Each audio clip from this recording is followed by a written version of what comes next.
Farewell, happy fields, where joy forever dwells. Hail horrors, hail infernal world, and thou profoundest hell. Receive thy new possessor, one who brings a mind not changed by place or time. The mind is its own place, and in itself can make a heaven of hell, a hell of heaven.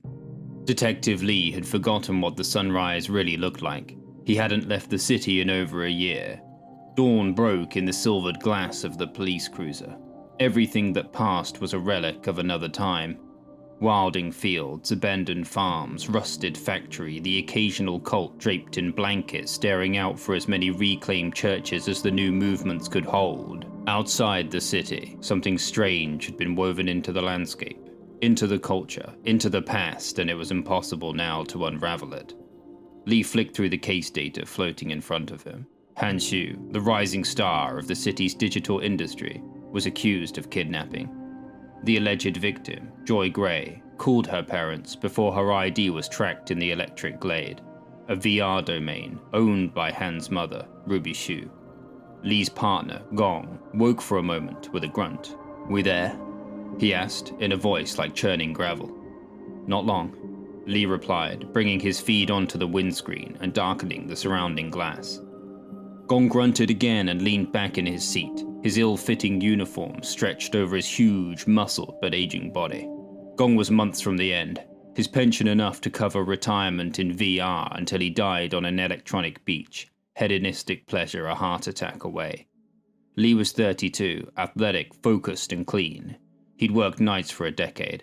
This was the first real case since Eternal Affairs had put the mark on him. If it hadn't been for cops like Gong, he might have made captain years ago. But corruption was like a plague. Once it was in the air, eventually you were going under too. Lee brought up the images of the alleged suspect and victim on his feed. Han Shu was 24, good-looking in a youthful, carefree way that would be gone by 30. He had a pale complexion, wide shoulders and a narrow waist. He had his mother's features, straight, raven black hair and a small off-center nose. There wasn't much data, but when Han had frequented events in the city, he had been dressed in a countercultural style. He would have looked ridiculous if he didn't have the life to match it, but his mother was cultural royalty, and Han had coded entire working districts in VR at 19. He could be as eccentric as he liked. Lee checked the map and flicked back to Joy Gray, and they would be at her parents' place soon. Joy was beautiful in a way that would last. 23, elegant and graceful, big dark eyes and the air of a future marked by stable, assured success. Her artwork had been featured in some of the top city galleries before she'd even graduated from university. The map flickered and enlarged. "Almost there," Lee said. "Better get up. You even looked this over." "Banker and academic lost their girl to bad boy socialite who stole her away," Gong said, coughing, flicking in the air to lower the window and lighting up a chunky, badly rolled cigarette. "Both only kids, spoiled shits probably. Han the bad boy, Joy the lost girl. I know what this is, don't need no circus about it. Girl comes from good home, good family, but they keep her hemmed in, penned up, yeah? She does real good at school, makes it on the right path, parents scramble to keep her steady through university. But then she gets out into the real world and meets this rich, wild, talented bastard who uses pretty girls like clothes. Throws them on, takes them off, leaves them on the floor. Han's even richer than she is, famous family, real famous, powerful too. What could go wrong, eh? Then he takes her down for a wild ride in VR. Right down where anything's possible and nothing can hurt you. But that's when it gets too much for her. She's barely even tasted this before and now she's drowning in it. Maybe she wants to come up, but he's having too much fun. Dreamcrime. That's what they call it when it's down there. Fucking poetic, eh? You're the straight man, you're the one checking the files. Is it Dreamcrime? Is that all it is? Or did they get that VR shit so real even we can't tell the difference when we're down there mopping up the mess? Gong took a hard drag on the cigarette and grit his teeth and threw it away as a sudden rain came pounding. The cloudburst came so hard and so heavy they couldn't talk over it. It was still sunny in a crushing winter white.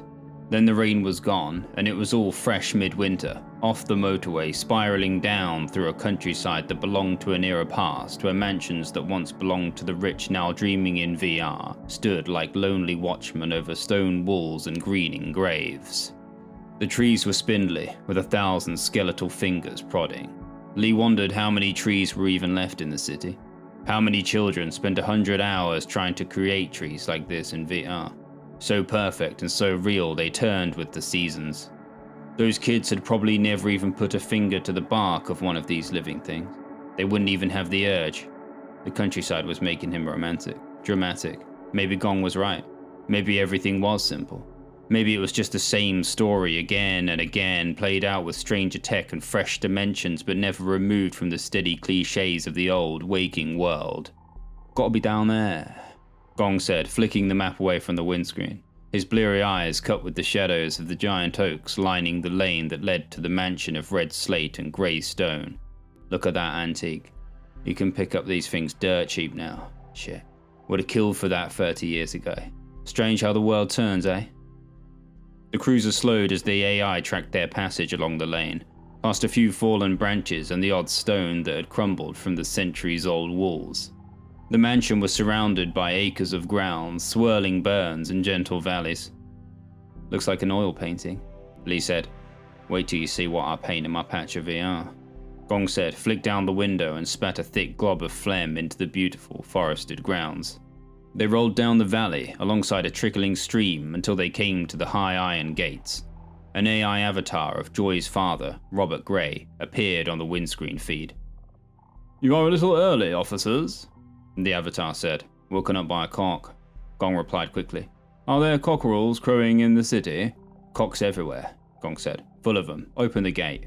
Yes, officers. The avatar disappeared and the gates retracted. They drove up a slight gradient of crystal-like black and white gravel to a circular driveway surrounding a fountain. High hedges hugged the rehabbed country mansion with huge panelled windows, ornate trellis, intricate stonework and several chimneys, two of them breathing spirals of smoke. Real carbon, you reckon? Lee asked. Gong rubbed his massive, jutting chin as the cruiser pulled up. He waited for a moment, then squinted at the stacks. Can't be, he said. Probably a bigger crime than kidnapping, innit? Yeah, but who's tracking that out here? Lee said. Shove a load of wood in a hole in your house, set it on fire. What digital trace has that got? Gong murmured and looked up again at the chimneys as the cruiser doors slid up and they stepped into the biting winter air. Lee checked his appearance in the car window and lifted up his shades to check his eyes. He'd spent too much time last night looking over the brief, and his eyes were still bleary from the contacts. Their uniforms were dark black and blue, lightly plated, silver trimmings covered by thick fur-lined jackets. They looked serious, professional. Better than the strange array of disguises they wore in VR. Things were simpler topside. Waking life had rules. Above the swept stone steps of the mansion, Robert and May Gray stood waiting. Lee could see they looked tired and anxious. He gave them an awkward smile as he walked towards the house. Gong didn't even seem to notice they were there. Robert held his wife, and Lee noticed the unease with which she tried to relax into his grip. Maybe they understood the reality of the situation. That was good. Lee didn't feel like needling his way through denial. Thank you for coming, officers, Robert said. We appreciate all the help and information you've given us so far, May said, her smile trying to push through the heavy makeup and recent tears still marked on her face. Doing everything we can, Lee said.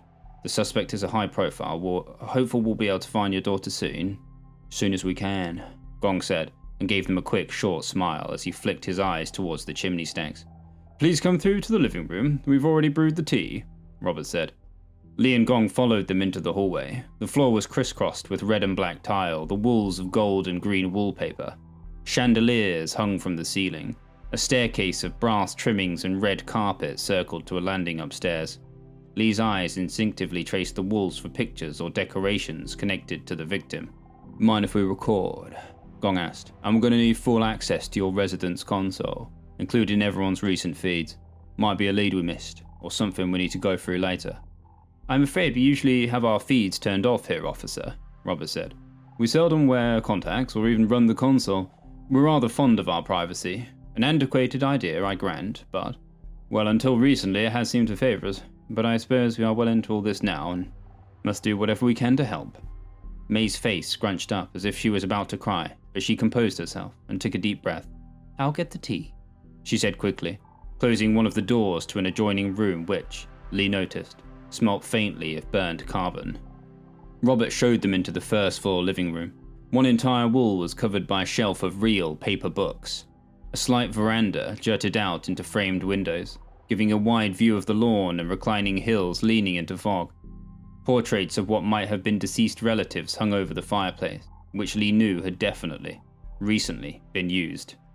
He also noticed Robert looking at it, as if to check that any evidence had been disguised.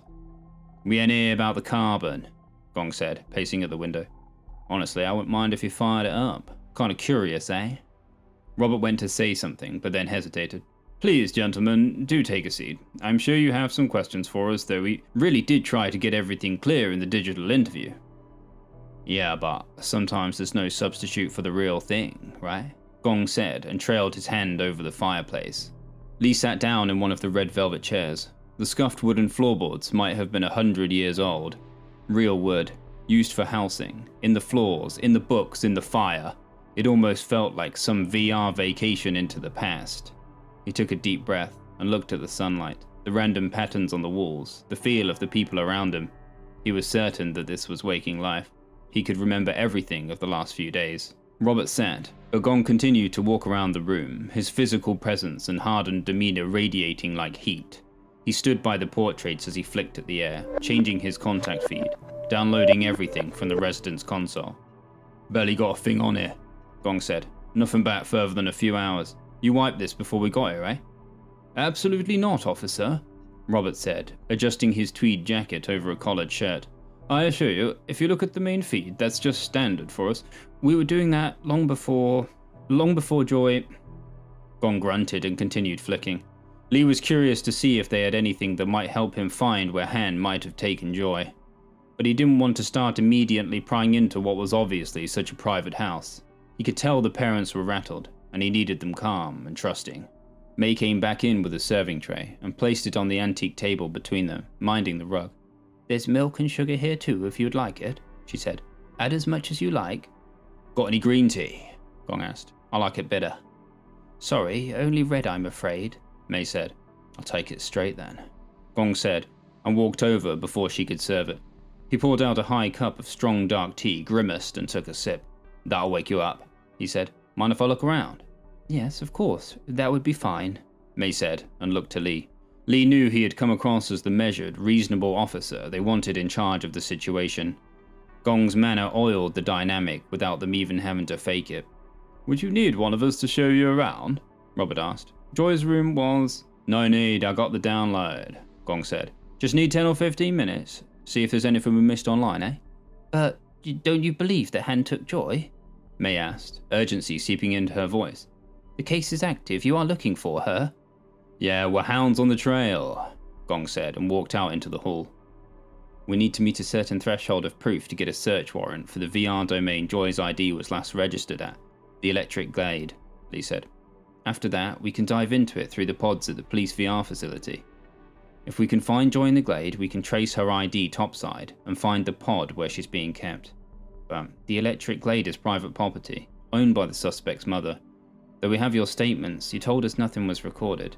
To get diving as soon as we can, really, we need evidence of the abduction or at least a voice message from Joy, something we could take to a judge. If there's anything we missed on your console or recent feeds, our technicians will hopefully find it." "Yes, I understand," May said. "But like we said in the interview, we don't keep a permanent record of our feeds here. Robert travels occasionally for work, of course, and we often go into the city, but we wanted our daughter's life to be more private, more contained than so many of her contemporaries.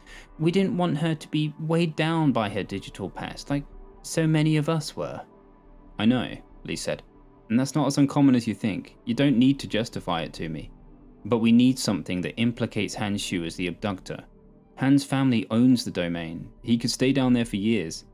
They could have him and Joy in VR pods maintained by a whole team. The Shu family owns thousands of acres of property.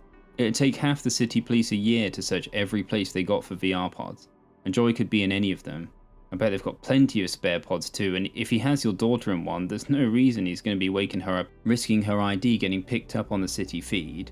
I know it's frustrating, but it's even harder to get into digital property than someone's home. VR domain's the most valuable commodity on the planet. You're a banker, Mr. Gray. I don't need to tell you that. You probably know more about it than I do. Point is, Your accusation alone won't be enough for a warrant. Ruby Sue has the best lawyers in the city. She'll find a way to get this case dismissed before she'll have her son on trial. But Joy called us, May said, her neck muscles straining with frustration. She actually called us. She was distressed. She said Han had drugged her before, that he was forcing her into VR. She wouldn't lie. Why would she lie about something like that? You know she went into the Electric Glade. She was with Han in a domain owned by his family. Why can't you just get into Ruby Sue's house and look for a VR pod? Surely Joy's still in there. The Sue family owns hundreds of properties, and we don't have enough evidence yet for a warrant, Lee said. If you had a record of the call or a hard trace on Joy's ID, maybe we could... Please, I just want you to get my daughter back before that bastard does anything to her, Robert said, the mask of his composure dropping. I understand your anger and frustration, I do, Lee said. I'm on your side, we're on your side, but there are strict laws and procedures around digital crime, and for us to get access to the Glade, we need something that pins Han Shu down. We're going to have another search through the city feed. We have all of the contacts from your console now. We can see if Joy's friends recorded anything, or another witness might turn up. Ain't seen one of these in a long time, Gong said, as he stepped back into the room, holding a paper diary. Gong clumsily flicked through the diary, his hand unused to the feel of real paper. He crumpled the pages slightly as his eyes glowed with the light of his contacts. Lee watched Robert and May tense up. May had her hand on the back of Robert's chair. We didn't know Joy was keeping a diary. If we'd known, we would have read it ourselves first. Please, officers, I'm sure you understand there might be some matters of a private nature involved. If you want a case, we need access, Gong said. Robert clenched his fist. Lee watched them through his contacts, recording everything, especially their reactions. Please, May said. Get some of that carbon you got burning, Gong said, without looking up. I'll light up too, and by the time I'm done uploading, we'll have a room full of sweet black market vices. Robert looked to May, put a hand to her shoulder, and stood up. He stooped over and pulled back a panel next to the fireplace. A badly stacked pile of wood fell out. Stop recording your contact feed and wipe back the last minute, Gong said to Lee, and lit up a cigarette. Glitch caused by being so far from the city. Where did you get that tobacco? May asked and looked at Gong. Maybe that same dealer you got that carbon for burning, Gong said, still flicking through the diary, uploading and compiling. I cut the wood myself, Robert said. Lee watched with a dark fascination, twisted with an unpurged guilt instilled since childhood, as the banker moved his jacket aside, lit something like a ball of cotton and wax, and watched as a small, real fire began clutching and feeling for the pieces of dead tree. Instantly, the whole room smelled different.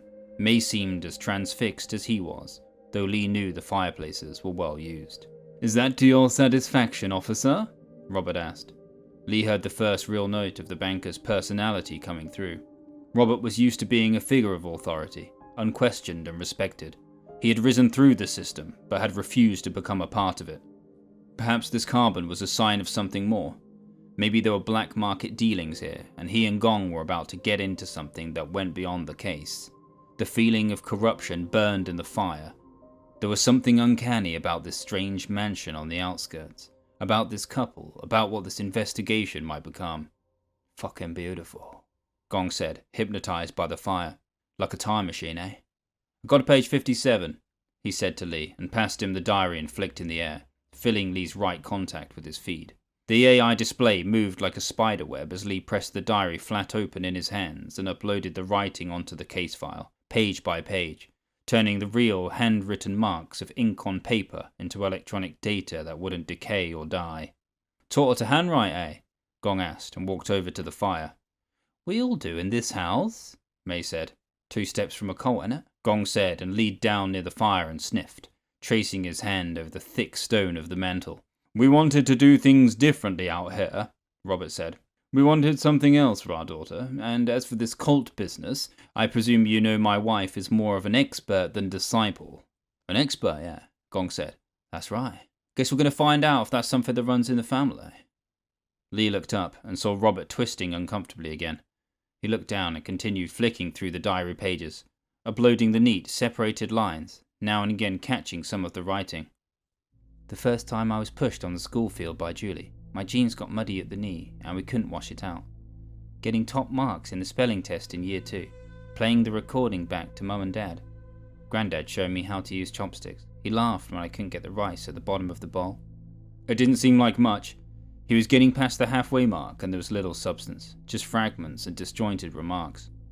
Ever take your daughter on field trips, research, things like that when you were still studying the Colts? Gong asked May. He was staring into the fire. The flames moved like rising snakes in the silver edges of his contacts. Absolutely not, May said. My daughter knew exactly the dangers of that kind of lifestyle. She was doing very well until she met that boy. More of a man at that age, Gong said, and a man with a lot of money and power behind him. I recall you saying something about being on our side, Robert said. I must say I have found the tenor of this whole interview far more contentious than I would have expected. Gonna complain? Gong asked, still watching the fire, moving his hands nearer to it. A couple decades ago, when people still cared, before we got VR for real, you'd both be in jail for this. Yes, and what a just and benevolent state it was, Robert said. He stood, and as though trying to conduct and manage the energy and frustration building in his body, paced a little to exhaust it. Lee scanned the last page, walked over, and passed the diary back to May. We are on your side, he said. Forgive the blunt manner of my partner. He's been doing this a long time. It can make someone cynical. We're going to see if we can find anything incriminating or a lead in this diary. There might be some information about where Hannah Joy could be.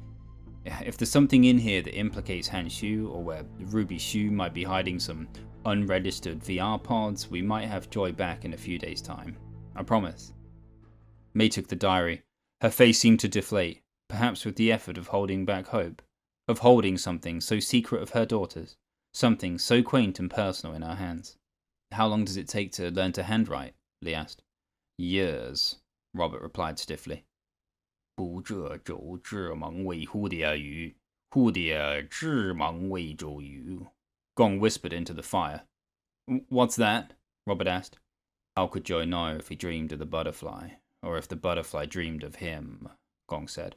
He's right, May said. It's etched in the cover of her diary, Gong said.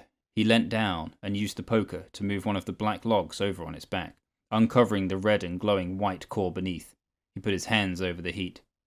She'd been under before, Gong said. They're mad for that down there. Mad for what down where? Robert asked. Lee sensed the building impatience in his voice. Down in VR they all got some new philosophy of mind, Gong said. But you can spare me the spirit. I can get whole with the flesh. He finished his cigarette and threw it into the fire.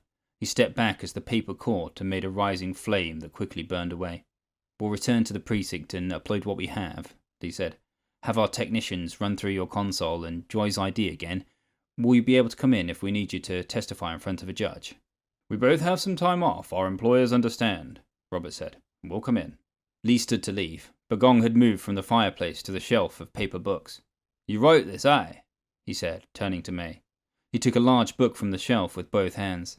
He held it like a man with the strangest baby, Lee thought, unsure what to do with it next. Which one? May asked.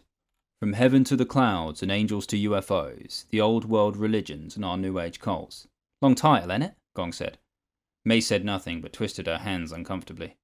Where you even managed to make these things? Gong asked. No one's buying them. Like the diary, perhaps it was intended to be something more personal and sentimental, Robert said. A friend of ours bought a printing press after the collapse of the industry. We have several copies of all the books that are important to us. We read them to Joy when she was little. Actually, there are quite a circle of staff and students at the university who still enjoy collecting paper books. They might not have any commercial value, but they remain important to us. Mind if I take it? Gong asked. Got some history with some of this, eh? That's fine, May said, looking down and wringing her hands.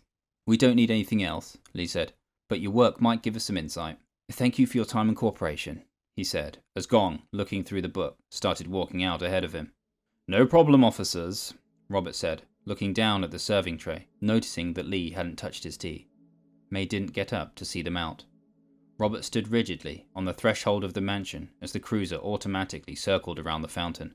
The doors slid upwards, and Lee and Gong slipped back into the warm, soft interior. Precinct, Lee said. The cruiser flew forwards on the gravel, back out of the estate, the twirling spires of the mansion simmering upwards with the smoke from its stacks. The cold and large and empty atmosphere of the living room and the sad people within it drifting away like strange weather behind them. No one gets laid like these bastards, Gong said, looking through the book. Get a cult going, that's the way. Probably even better than VR. Most of these fuckers come from high society, don't they? All of them are old, rich and pampered, right? They must know something we don't. Most of the cults are abstinent, far as I know, Lee said, watching the trees and the brooks and the frost-dipped meadows dipping. Maybe he should have moved out here. Bought one of these grand old houses cheap and sank into a pretend version of a past that was never coming back. Abstinent, Gong said and laughed. Yeah, that's what they tell the suckers on the outside. That's what they tell all the new men who roll up. We're all pure and abstinent here. We abstain from worldly sin. It's philosophy by firelight and contemplations of the mysteries of the fucking universe. Come over here, yeah? Come in this roach-infested bunk with the other abstinent men. The women? Your wife? Nah. The women stay over here with us chosen leaders. We got a different kind of philosophy going on over here. It's all orgies and chanting and homemade knitted blankets and hats. And where are all the old people? Where are my silver-haired brethren? We're cleaning the fucking toilets, that's where. We're the kings of shit, eh? But they do it, don't they? Oh yeah, they do it. They get a promise from the big guy at the top, always a guy, that they're going to go to some paradise, that they're going to be clean, that they're going to wash away all of the sin of the past like dry dirt in the rain. Wash it all away, yeah? Get the fuck out of here. It's one big orgy with incense and riddles. A book, mate, Gray. You don't need no book to understand what those freaks are doing. They passed by the weathered ruins of a grand church, riddled with graves and the vague shadows of a cult meeting within. Gon flicked the window down. Freaks! He shouted with enough power and force to have his voice echo from the stone. Why'd you have to be so hard on them? Lee asked, turning the seat back and closing his eyes. You can't be pushing the victim's family. Now stop swearing in interviews. What's wrong with you? And stop shouting at cults. It's too early for this. I wanted to read them. Wanted to know what's behind that stiff posture. Don't get to meet many of them, do we? The real aristocracy, the VR babies and the cult watchers. I wanted to know what was in their souls. Shit, we got a beauty of a case here, boy. I feel it. We're going under. We're going diving somewhere deep. It's all going to be tracked. If you think this is some pre-vacation for a test of your sordid retirement, you're in the wrong car. Don't lecture me, I know. I'm not sinking my retirement for a few days bonus in VR. I want this closed as much as you do. Then I can sail off into the sunset and you can keep scrambling up that pole to whatever good place it is you're trying to get to. One day you're going to be a big shot, yeah? Then you can realise it was all bullshit and slip back down with me and we'll start the cult together. Gong opened the book and began, as far as Lee could see, to sincerely start reading. Why don't you start checking the diary for leads? Lee asked quietly, closing his eyes. Fuck that, it's cult o'clock, brother, Gong said. No, first mass reporting of UFOs happened the same year there was a marked decrease in the belief in angels. You know that? No, I didn't know that, Lee said quietly. He was exhausted. His eyes began to close. He was drifting. He was gone. The visage of a girl appeared, of Joy Grey, in simple linen wrappings in the dark of a cathedral hall with stained glass windows painted with scenes of horror, and behind her, like a god, was Han Shu playing an organ, his eyes aflame with real fire and angel wings on his back. Back out in the empty countryside, with frost still shining in the patches where the sun hadn't landed, there was space enough to see the forest spreading. And then they were on a skybridge leaning towards the city, and the first other vehicle, a new model shaped like a water droplet sent into the wind, coloured like darkened silver, sped by, and the first tremors of the city touched them before the cruiser was even close. They rose up and crossed a shadowed lake joined by other silent, skimming vehicles, and then a tunnel to the city, black as midnight at midday before effervescent bulbs like dying stars rained from above. Lee adjusted his chair and leaned back, looking out the window as the glow of something in Gon's contacts split and reflected in the glass. At nearly 300 miles an hour, shunted from lane to lane automatically, the occasional blare in the primary neon of the taillights of some monstrous stream of trucks carrying materials from the unnamed, unmanned and unmanaged mines and quarries far from the city roared past. And it would be madness if it wasn't routine. Lee saw a party in one of the longer, double-layered cars that streamed alongside them, and for a few moments the interior was clear. A woman in a silver sequined dress was dancing in a serpentine sprawl, coming closer to the window, twisting eerily, as the occasional flash of light from the vehicle's ceiling revealed her and the other occupants, dressed in formal attire, faces mad and slippery with intoxication. A man's hands were on the glass, and then on her, and then she was laughing, and then they were shunted away by the omnipotent AI, rollicking down another length of tunnel, catching up with a mass transit carriage that moved like a pinball onto the roof of the tunnel and away into the wealthier southern districts, and then they were gone.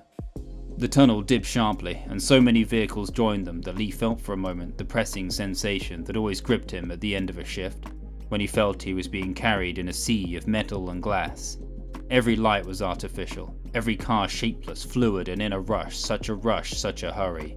The tunnel opened up onto another skybridge as the traffic exploded into the western district of the city, and concrete and fiberglass behemoths in a crystalline forest shone in the glare of limitless electricity so powerful it dampened the sun. There was so much air traffic, so many drones, so many blinding solar panels, and the rumbling of a million heating units and low-lying satellites and personal unmanned vehicles, and lasers for advertising and the occasional blimp for the more retro and fashion-conscious, that a perennial sense of mid-evening, like permanent sunset, lay over the city. A swarm of delivery drones like iron hornets rushed them while they shot like a missile into a glass tunnel underwater, and then arose downtown as the all-day bars and barbecue stands at eateries and vendors and tea houses and androids pressed closer where the sidewalk met the road. They stopped for a moment with a jarring halt. The universe fell still. One of the few outdated crossings. The sudden change in motion roused Gong. "We're there." "Not long," Lee said, looking at a particularly strange android, twice the size of a person, made to look like some god of muscle with long blonde hair. A group of student types, early 20s, with multicolored projected wigs and glowing contacts and feather blankets and a real wooden guitar, were crossing next to the silver and immaculate uniforms of a research company and their bankers. "What we stopping for?" Gong asked. He sounded groggy. "Thought they had these crossings fixed. Last dinosaur in the city, ain't it? They need to clear this shit up, slowing everyone down, eh?" "Heard some locals got together and lobbied to keep it," Lee said. "Like an antique. A feature, I guess." "This ain't on the way to the precinct." "Yeah, I know. Decided to go straight back to mine instead. You still on the clock?" "Yeah, got a few hours." "Let's get that diary uploaded then. Try and get a lead, brief the captain. We can do that from mine. I need some quiet and some space to think anyway." Lee flicked at his feed to check the precinct portal. "Jensen is on shift. Can't be doing with it. We can do this remote." "Yeah, fuck Jensen, we'll go yours, yeah?" Gong said. He took out a police cap from the front compartment and rested it over his eyes. The people and androids and machines were finished crossing, and then a glaring hologram advertising some kind of real leather shirt was taking over the entire street, and if they were driving manually, it'd be impossible to see the road. Then they were swerving through tight, right-angle streets where the traffic got lighter, and then the steam of cooking yams and gambling outlets with jutting verandas that smelt like home were closing in on them, and the cruiser was up onto a platform and in a seamless motion lifting them to Lee's 4th floor apartment. The exterior parking spot slotted into place at the side of the building, just as the avatar greeter appeared in the windscreen, and the doors to his apartment moved aside. "Welcome back, Detective Lee," the apartment AI said, leaving the windscreen and following him in floating light as he went onto the balcony to look down at the street as Gong stiffly got out of the cruiser. "Just as a way of updating you, in accordance with your preferences, we still have 12 days until the next credit payment will be taken from your ID. And on another note of interest, we noticed that Davis Leathers is having a full sale on their range of real leather socks and shirts. If you'd be interested in getting a delivery, the shirt could be on your back in 5 minutes with a subscription too." Lee waved the projection away and leaned down and took in the sound of the city and the feel of the neon and the pulse. Did it always sound like this? Was it possible for concrete and brick and steel to move with a heartbeat, a rhythm like an organic being? It had something. It had something living, urgent, something that moved and flowed like blood through veins. It had been so quiet out there in the country. So quiet, still and slow. Even the way the wind had moved was different. Lee had felt it. He looked down at a projection of a huge giant panda in red and green, glowing lights eating from an immense bowl of noodles as a group in suits sat down at a table under a canopy, whistling to a waiter android that was dancing on the street corner selling something he couldn't quite make out. The sound of a karaoke bar and someone singing strongly with lots of feeling but little pitch made for a creepy echo that bounced from the glass of the storefronts. And then he saw someone who looked about 100 years old prodding an effigy of something in a barrel that seemed to be on fire. A few people came over to watch, one of them in theocratic clothing, his wife covered entirely in black cloth. They seemed to be asking the old man what he was doing, or maybe they wanted to prod the burning effigy too. But then a drone came down and beamed them, and an android officer arrived on a bike, pushing through several others who had come to watch. One of the singers from the karaoke bar had come onto the street and had the microphone in her hands and a tiny speaker at her waist, and she was serenading the gathering crowd, trying to entice them underground. "Back to the realm of the sane, eh?" Gong said, lit a cigarette and walked into the living room. Lee's apartment was sparse and well kept. He had a large, open living room with a small kitchen and a private elevator that led down to the street or the mall 2 floors below that. Everything was blue and black. His counter shone with dark marble. Automatically, the kettle began to boil, and his outdated android emerged from its charging cupboard and started to prepare the tea. "Get me some strong green tea to wash away that crap," Gong said. "Green tea? Of course, Detective Gong," the android said. The model looked like a standard version of a harmless, affable, clean-cut old man. "Would you like anything to eat, detectives?" "Noodles, soup with plenty of beef and spice," Gong said, and sat down on the sofa, turning to face the windows. Lee waved in the air, giving Gong basic access to the apartment console. Gong darkened the living room windows as an airship flew by, drowning the street with holograms of a new product launch. Red envelopes began to sail up into the air, before exploding in a cacophony of projected gold coins and a smiling lucky cat. "Know why there's no year of the cat?" Gong said, feeling his stomach. The cat was sleeping when they had the race, Lee said. He went into the bathroom and looked in the mirror. He looked tired. He was tired. He looked older. Ever since 30, the rough, handsome looks he had taken for granted since his teens had definitely started to wane. He needed to find somebody. He needed to get somewhere. Maybe he needed to be somebody. What did he need? Did he need to make it, and soon? What did that even mean? He couldn't be a base grade detective at 40. He didn't want to be like Gong. He didn't want to be scraping for retirement. 2 ex-wives and children scrambling for his attention and thinly piled savings. What had he been doing this last decade? Where did the time go? What were all these serious thoughts doing crowding in? He washed his face and looked deep into the first cracking marks of wrinkles and the shadows of darkness under his eyes. Perhaps he shouldn't look at his face so closely. Perhaps no one should.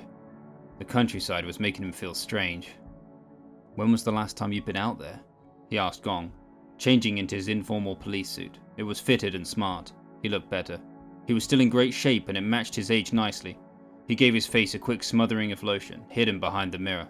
That was a habit unthinkable until after 30. "Out in the country? Been fucking years," Gong said. "Not since I bust that colt that had the ghoul to start raiding the outskirts. You remember that big one? Shit, they got big. They were the real thing. The Children of You." "Children of You," Lee said. "Yeah, I remember that. About 5 years ago, wasn't it?" He walked over to the kitchen counter as his android placed the noodles on the living room table. Gong began eating sloppily, taking big mouthfuls of the soup. "You get food and drink with this place, yeah?" "Yes, but alcohol is charged and we're on the clock," Lee said. "If you get a beer, it's going to be tracked. They've still got your blood on review." Yeah, I know," Gong said. "Give me a bottle of Coke," he said to the android. "And why don't you give that thing a name? Everyone else does. Kind of feel bad for the bastard. And why you got a man doing your errands?" "You think it would look good if I had a pretty model in a short skirt serving me when I bring a date around?" Lee asked. "It's weird. And I'm not giving it a name because it's not breathing." "You'd make no sense," Gong said, snorting and taking a big slurp of the noodles. "Nameless manservant? Ha! You're a freak. Shit, get that diary up. Let's get something going on in here. I want to work. I'm on a roll. Sooner we get this case closed, sooner I can drown in something I can actually believe in." "Wonder how long you'll believe in it," Lee said quietly. He poured the kettle out and made himself a bowl of noodles too. The light of an air cruiser, big cops, much bigger than them, spanned by the windows and made strange lines on the wall. Lee walked over to the table and sat on the floor as they ate, sinking into the cool light and mild heat, the infinite spring of every place in the city. He sent over the data they had so far in their timesheet, making sure the captain knew they had the diary. He flicked at his feed and Joy Gray's handwritten words were projected above the slurping figure of Gong, half in shadow, his eyes dim and bleary.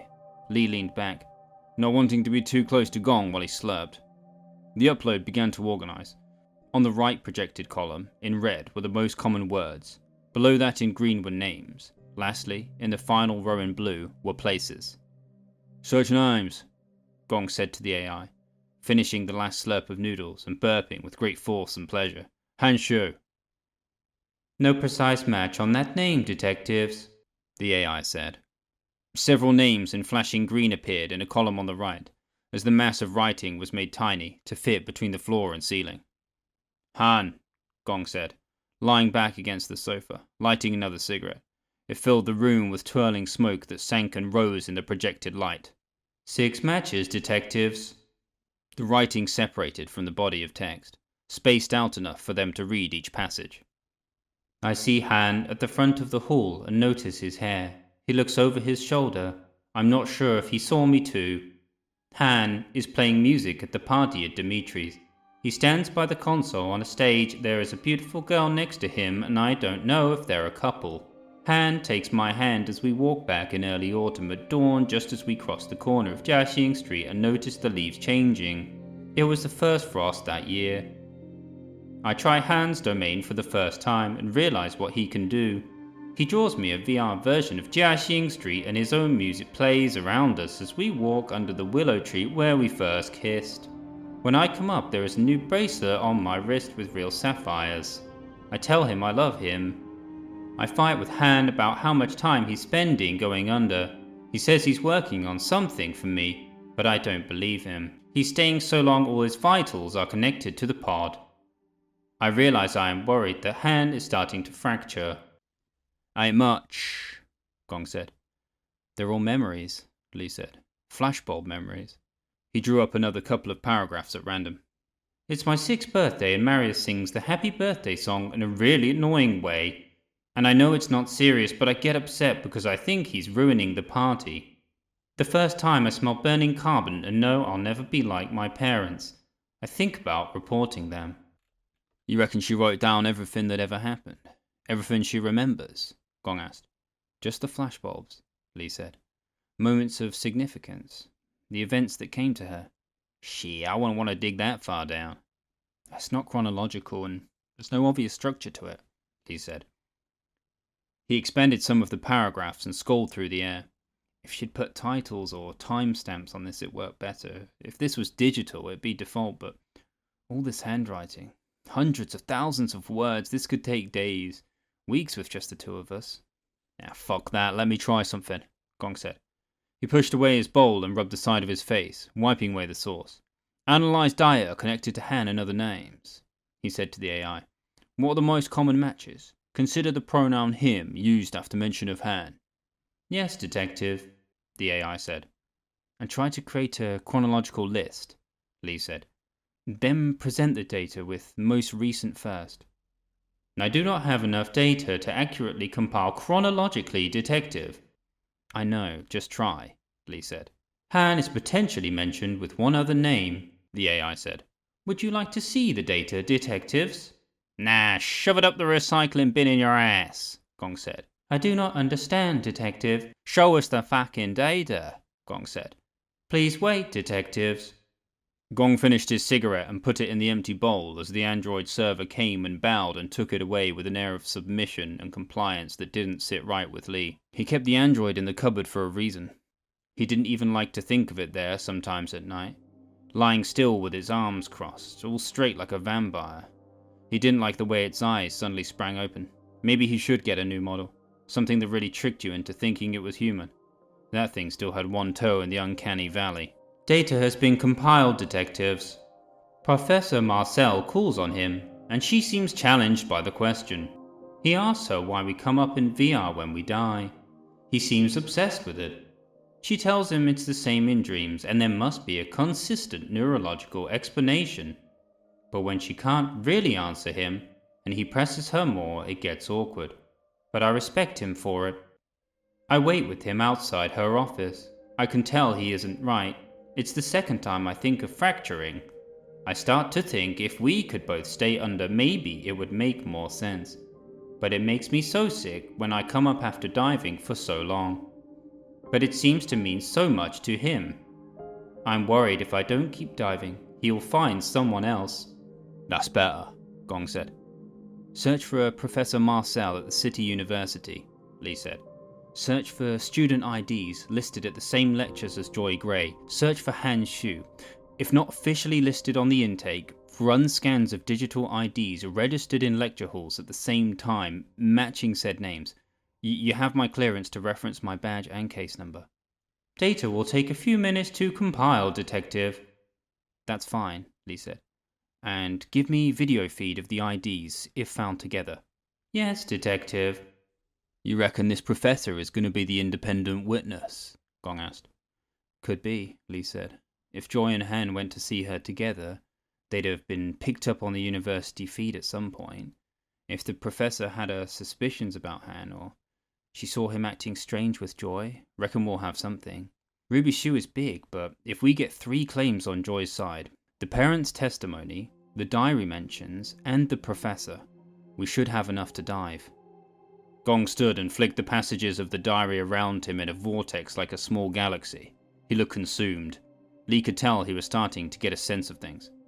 I realise I am worried that Han is starting to fracture, Gong said. He stood in the swirling, lumescent data and flicked it all away except that sentence, then shifted it to the side. Search for fracturing in connection with Professor Marcel, Gong said to the AI. Give me a summary of how they might be connected and possible consequences of fracturing relating to VR, heavy users of VR, and fracturing as a disorder. Yes, Detective. Fracturing is a term not yet used in the DSM, but was put forth in the PhD thesis of Professor Marcel to be considered as an addition. The abstract of her thesis puts forth the hypothesis that fracturing is a personality condition similar to schizophrenia, emergent in heavy users of VR. She proposes that it is a hypnagogic condition in which people lose the ability to differentiate between dreams, waking life, and VR. How you like them apple pies? Gong asked. I have found the digital IDs matching Han Shu and Joy Gray meeting with Professor Marcel at the university, detectives. Would you like me to request that footage now? Yeah, Gong said, and get a call to Professor Marcel at the City University. Tell the police are on their way.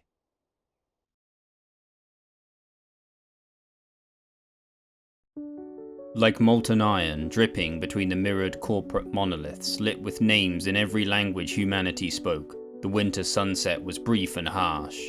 It slid down and made the silhouettes and shadows of the strangers walking between the projections and androids and drones slip like spilled ink. The pulse of an imploding hologram star came from the entrance of a VR theatre on the crossroads before the long slope leading down to the university. It was darkening quickly in the east. The tail lights in front of the cruiser oozed with a sickly spinning motion as the campus gates of gilded silver slid back. Lee and Gong's IDs were scanned as a map of the campus lit up on the windscreen and slid down into their contacts. The cruiser pulled up outside of a building of thick stone and weathered facades. A gable of purple slate hung near a moss-covered balcony over a courtyard below. A weather vane with a curling dragon spun slowly in the wind, creaking with a whining motion. It gave Lee an unseemly feeling. The atmosphere was reminiscent of the smell of burning carbon, the country, rust, decay, and everything else since the dawn. They walked under the shadow of an outstretched stone archway of wide pillars. For a moment, Lee felt as though he was slipping back into the past, meeting with the envoy of a distant civilization. But then the sound and chatter of students in vibrant clothes with glowing contacts swarmed around him, dragging him into the present. Gong began to stare at the passing young women, who, though sometimes glancing at Lee with interest, looked away from Gong's unrequited gaze. Keep your eyes on the case, Lee said. Yeah, Gong said as they turned down a musty corridor. I know the line, but some of these got a soft spot for a man in uniform, trust me. 99 out of 100 of these poor young things might be immune, but I know there's always a freak somewhere and I can sniff 'em out. Well, do it on your own time, Lee said harshly. And no swearing, please. You see the way the Greys clamped up on us? You ain't got rank on me yet, kid, Gong said. I'm still lead detective. We done a lot of good work together, but you're getting ahead of yourself. You know who I am. You know how I work. You think you got a better heavy, a better fixer, a better man about town than any of those other chumps at the precinct? Fuck that, I'm the real deal. Nah, I sense a clean close coming for us on this. Might even be a bonus in the wind. I tell you, a couple weeks, maybe 3 or 4 dives, we're gonna get Han Shu clean and simple. Bring down a big fish and the sharks share the meat, know what I'm saying? I've been around, you know. Been around like a drunken preacher in a nursery, and don't you forget it. All right, Lee said. Just asking you to leave the perving and the swearing while we're on the clock. Gonna have to play some of this case back, maybe even some key points of the interviews, and if Ruby Shoe's got anything to do with it, her lawyers are gonna rip us apart. I don't want us looking rough, looking unprofessional. They're gonna smear us, you know. Come on, you know that. Unprofessional, Gong repeated with distaste, and leaned over to cough up a big glob of phlegm into a bin, causing the student standing nearby to grimace and walk away. Couldn't if I tried. This is the one, Lee said, bringing up Professor Lyla Marcel's timetable and syncing his feed with it. We're early, he said, as they stood outside the double doors. You reckon we should wait or catch the rest of her lecture? See how she is when the light ain't on her, Gong said. Snoop round at the back, see something natural, I reckon. Did May Gray's library give you a taste for education? Gonna be leaving here with a fucking doctorate, Gong said. Lee sighed in frustration. Alright, last time I swear in public, I guarantee it, eh? You can get me a digital swear jar for my feed. Lee pushed open the doors and they came into the half-light of a full lecture hall. There were several rows of curling seats spaced around a central platform. The lecture automatically filled their contact feed. As they circled around the back row and sat a few seats away from the nearest group of students, Lee could make out the projection of a giant glowing tree. Professor Lyla Marcel walked through the projection. Why the yew tree? She asked. A student ID flashed in Lee's right contact. He flicked in the air and adjusted his feed so that his left eye zoomed in on the presentation and organized the discussion on his right. Yew tree has the ability to regenerate, a young woman said in Lee's earpiece. Another student ID flashed below. Lee saw the professor hold the cue and move up the student's name. Numbers showing how many questions and answers the students had given during the class floated next to their heads. The yew tree was used to make, special bows over 1,000 years ago or something, another student said. It's a material of weaponry or something, right? No, it's a religious symbol, proper ancient, someone else said. They just plagiarized and wrote on the existing connotations. All of that is true, the professor said, and cleared the students' names from the lecture feed. She stood by the hologram of the tree. It had a wider trunk than any tree Lee had ever seen. In some northern cultures, the ash tree was a symbol of life, the professor said. It often appeared as a prime mover. In many religious myths, a tree, and its eventual fruit and flowers were symbolic of the circular nature of life. Just as people are born, flower, bear fruit, and pass on, so did plant life, but trees continued over several generations, and the pattern was clear in a greater cultural and historical context of understanding. There is seldom a religious movement or origin myth that does not feature a tree of some kind. It is a tree of stasis, often in comparison to the snake of chaos and the fruit of maturity, but as you pointed out, Anina, the yew tree has particular regenerative properties. They can live for thousands of years. Its continuity and circular presence, again, a constant source of imagery in religious myth, make for a perfect living manifestation of the ethos of the children of yew.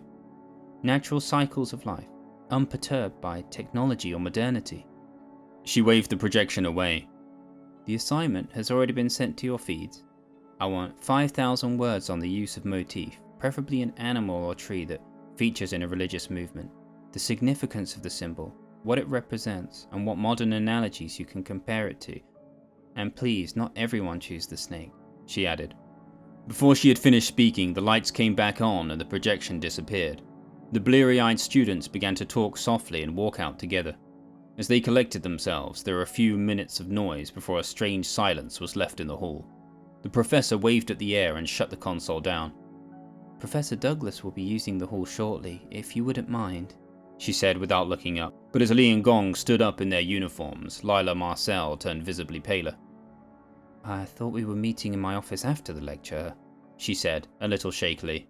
Couldn't miss the show, Gong said, and gave her his crocodile smile. Despite his intent of appearing professional, Lee couldn't help but notice that the professor was far more beautiful than her initial ID pictures had revealed. Determined not to be distracted or softened, he pushed his thoughts to the case. She tucked her hair behind one ear. Lee appreciated the way she did it. It seemed intentional, a feminine gesture to disarm him.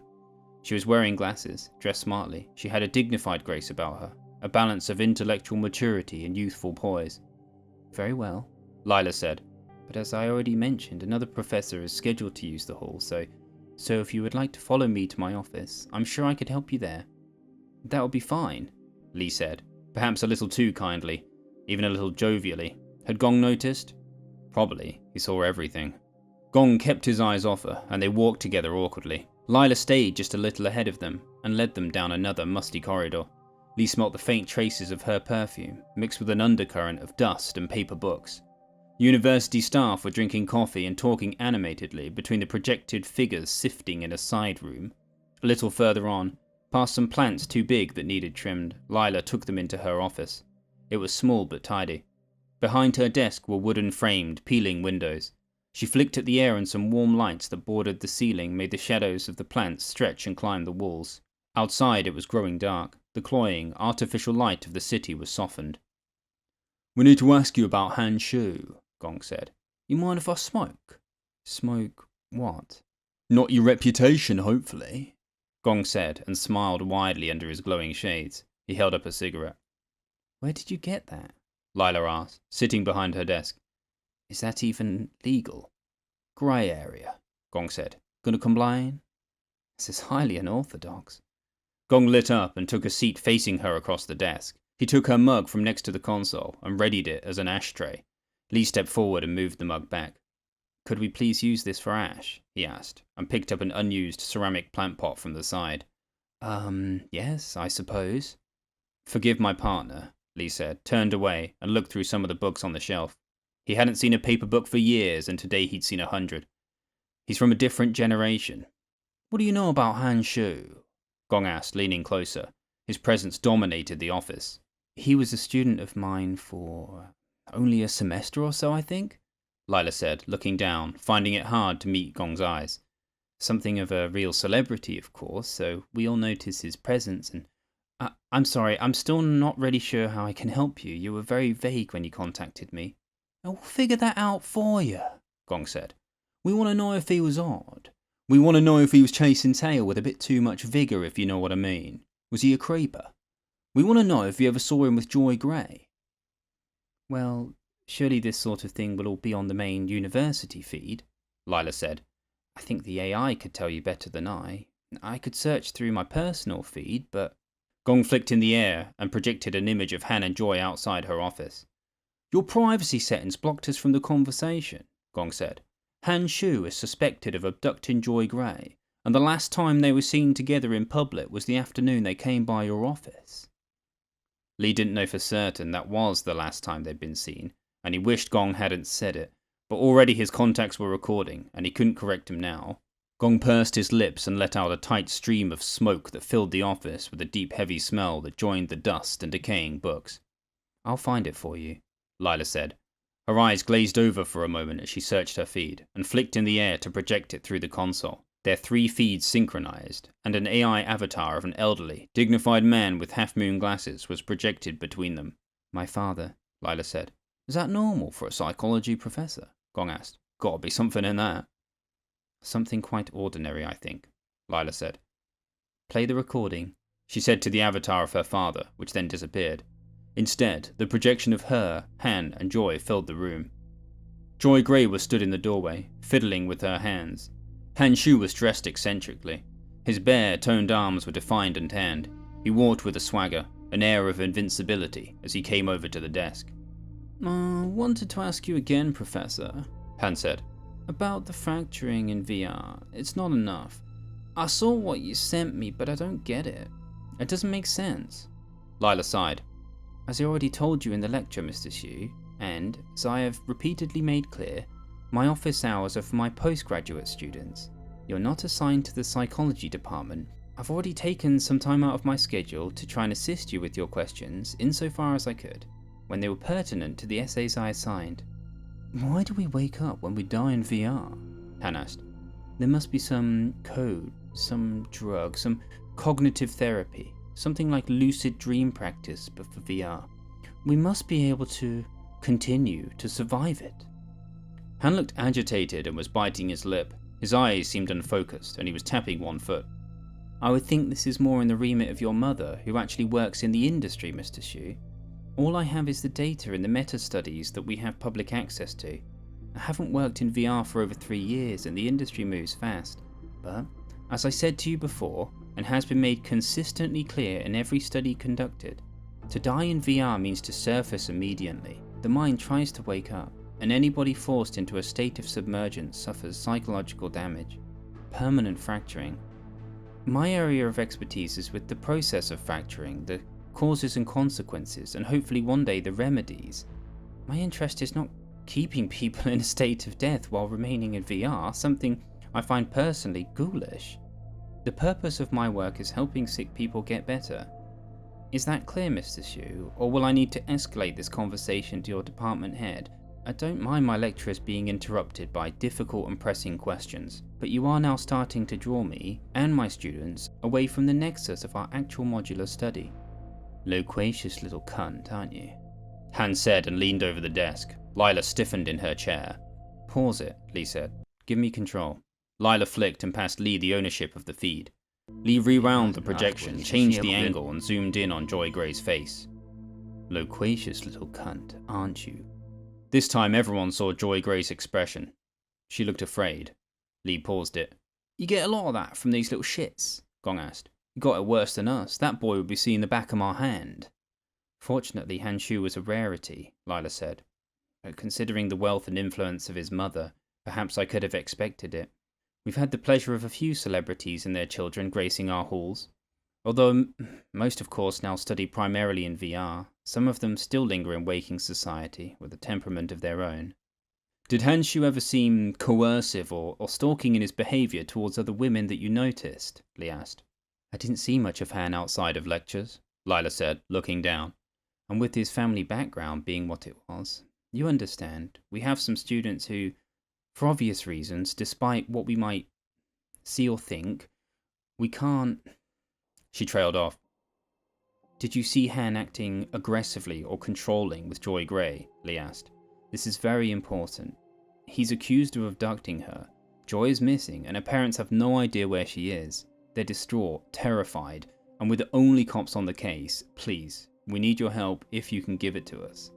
Lyla took off her glasses, rubbed her eyes, and looked at Lee directly. He felt a pang of attraction, reciprocated. He felt a dryness in his throat, and was aware of the sweat on his hands, but he tried to appear outwardly cool. Lyla looked down suddenly, then warily at Gong, hidden behind his glowing shades in the glut of sifting smoke. As I said, we have some students who, because of their families' donations or ties to our endowment, have to be treated differently, Lyla said. That's just how it is. Always has been.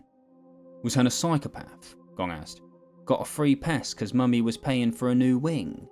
Psychopath has a particular meaning to a psychologist, you understand, Lyla said.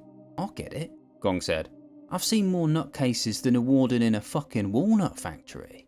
He slowly took down his shades, showing eyes stained with 30 years of the city underbelly. I was there, you know, he said, in a voice that had talked down attempted murders mid-act. I was there when the children of you came down, put a few of them in the ground myself. I know what men are, what they can be, and that boy Han Shu has got the belly for it. I don't reckon Joy Grey was his first victim, and I don't reckon she's gonna be the last. I reckon that animal Han is running riot down there in VR with a zoo of his own making. We just spoke to Joy Grey's parents this morning. Good, solid folks, educated, fine people like yourself with real books and the minds to match them. We need to get down there into Han's domain and slam the bastard, and if you know anything about Han and Joy, we might have enough to start diving. You saw the children of U camp? Lyla asked. And the ashes are left behind, Gong said, and put his shades back on. I saw Han Shu violently restrain Joy Grey, Lyla said, her hand twitching nervously. He was holding her by the throat, not far from this building, yesterday morning, just for a few moments, but still, it was before they came to see me. I would have said something, but undergraduates and drink and drugs, it can get quite nasty on campus. And she came in here willingly with him afterwards, and she seemed to worship him. But you saw Han Shu holding her by the throat, Lee said, aggressively. Yes, Lyla said. Did you record it on your feed? Lee asked intently. No, Lyla said after a pause. Well, my feed was recording during work hours, so yes. but I went back and erased it. Look, I'm sorry, it's hard perhaps for some people to understand, but we hardly have much of an endowment as it is, and I only just made tenure last year. To accuse someone like Ruby Shoe's son, unless something happened, perhaps if I hadn't seen that Joy seemed fine later on, I would have reported it, but... And then when I heard that Hannah Joy were missing, but... I didn't want to get in trouble for deleting it. I'm sorry, really, I didn't say anything sooner, but... I'll testify all of this in front of a judge if needed, especially if it helps you look for Joy. You can put all of that on the record. Already have, Gong said, flicking the recording to the case file. Fat lady is singing, Gong said to Lee. Right on time. Shift's over. Guess we got a date with the captain in the morn. Might be diving into the Glade right after. Lee took one last look at Lyla Marcel, just to read her expression as they parted, to take a final glance before they left her office and the heavy smell of dust and real paper books. Lee sees there in the meadow the shape of a small church. It is in a state of decay and has no belfry or steeple. There are no other buildings nearby. To the east is the sea and a cove. To the west is nothing but fields so consistent and trimmed with shapely grass they must have been replicated in the dream of a machine. He walks down through the pass of rocks and bracken, and lifts up the latch on the rotten gate and follows the track marked by years of footprints. He closes the gate and stands before the church. There should be nothing left of it for all the time that has passed, but as he stands hearing the gentle crest of the ocean fall upon the cold, grey sand, he looks on a building that is clearly still alive. He doesn't know if he's here for work and should investigate this place. He does not know if this is a monument to be destroyed, or whether it is just another outpost for a pilgrimage of peaceful worshippers, of whom there are so many now. Perhaps this is a way station. As he comes closer to the church, he sees that it is made of stone blocks, a material long absent from the city. There is a single low entranceway, carved in the shape of a kite. Along the ridges are colourful bricks and the floor is of hard wood. The windows are of stained glass. A giant organ with golden pipes lays on the stage behind the pulpit. He cannot see the sun, but there is light, and it falls on his face in a kaleidoscopic display of warm colour. There is heat coming from the carbon burning in the corner, seeping from slaughtered trees. He leans down to pass under the doorway, walks over to the fire burning in the corner, and through the multicoloured light of the stained window he sees a group of pilgrims approaching. They are hooded and cloaked and they chant. One at the fore holds a chalice of brass that leaks dark fumes that smell of herbs and childhood. He stands by the fire and the glass, half his face in darkness, the other in primary colours. He watches the leader of the pilgrims as he takes off his cloak and unfurls his angelic wings, the span of which is wider than the church. The pilgrim's hood is taken down to show eyes of fire. Lee knew to be afraid. "Good morning, Detective Lee," said his AI from the speakers in the ceiling. Lee awoke with a feeling that something dreadful had happened. He had this feeling with certainty, though he could not place why. For a few moments in a daze he recollected the voice of the alarm. He reached for his earpiece and his contacts. Rubbing the sleep from his eyes, he flicked at the air and changed the tint of the glass wall of his bedroom to let in the natural light. Some clouds had come in with the dawn, thinning at the tips of the skyscrapers, splitting on the spires like pulled cotton. It didn't look like the rain would break. The winter light was cutting and pale. He put a hand to his eyes, flicked at the settings and put on his apartment lights. As he pulled back the sheets and the apartment began to prepare for his morning routine, the feeling of dread lessened. Still, he searched his memories as if fumbling around on the floor, looking for something important, now lost. He remembered Lyla Marcel and the unmistakable pull of attraction that had passed between them like static electricity. He could search the police database for her private ID. Probably find out if she was single and more about her past, but that wasn't the kind of cop, or the kind of man he had ever been. But as all thoughts pressed closer to the darkness than action, he considered it for a moment all the same. He remembered the smell of burning carbon in that great empty house in the country, and it seemed to match with this feeling of unwelcome distaste. He didn't bother to turn on his Android. Instead he got his own breakfast of toast and orange juice. It was warm enough inside to be dressed in loose pants and a t-shirt. He ate, feeling the fatigue of the groundwork, and decided to exercise. He checked the case file on the work portal. The captain wouldn't be on the clock for another 45 minutes, and he doubted Gong would be up before then. After he finished breakfast, Lee went into the second bedroom he had turned into a gym, and warmed up with some boxing and finished with heavy weights. He felt better immediately. He put on some music that filled the apartment and, turning his windows to transparent, watched the waking lights of the city brighten with his mindset.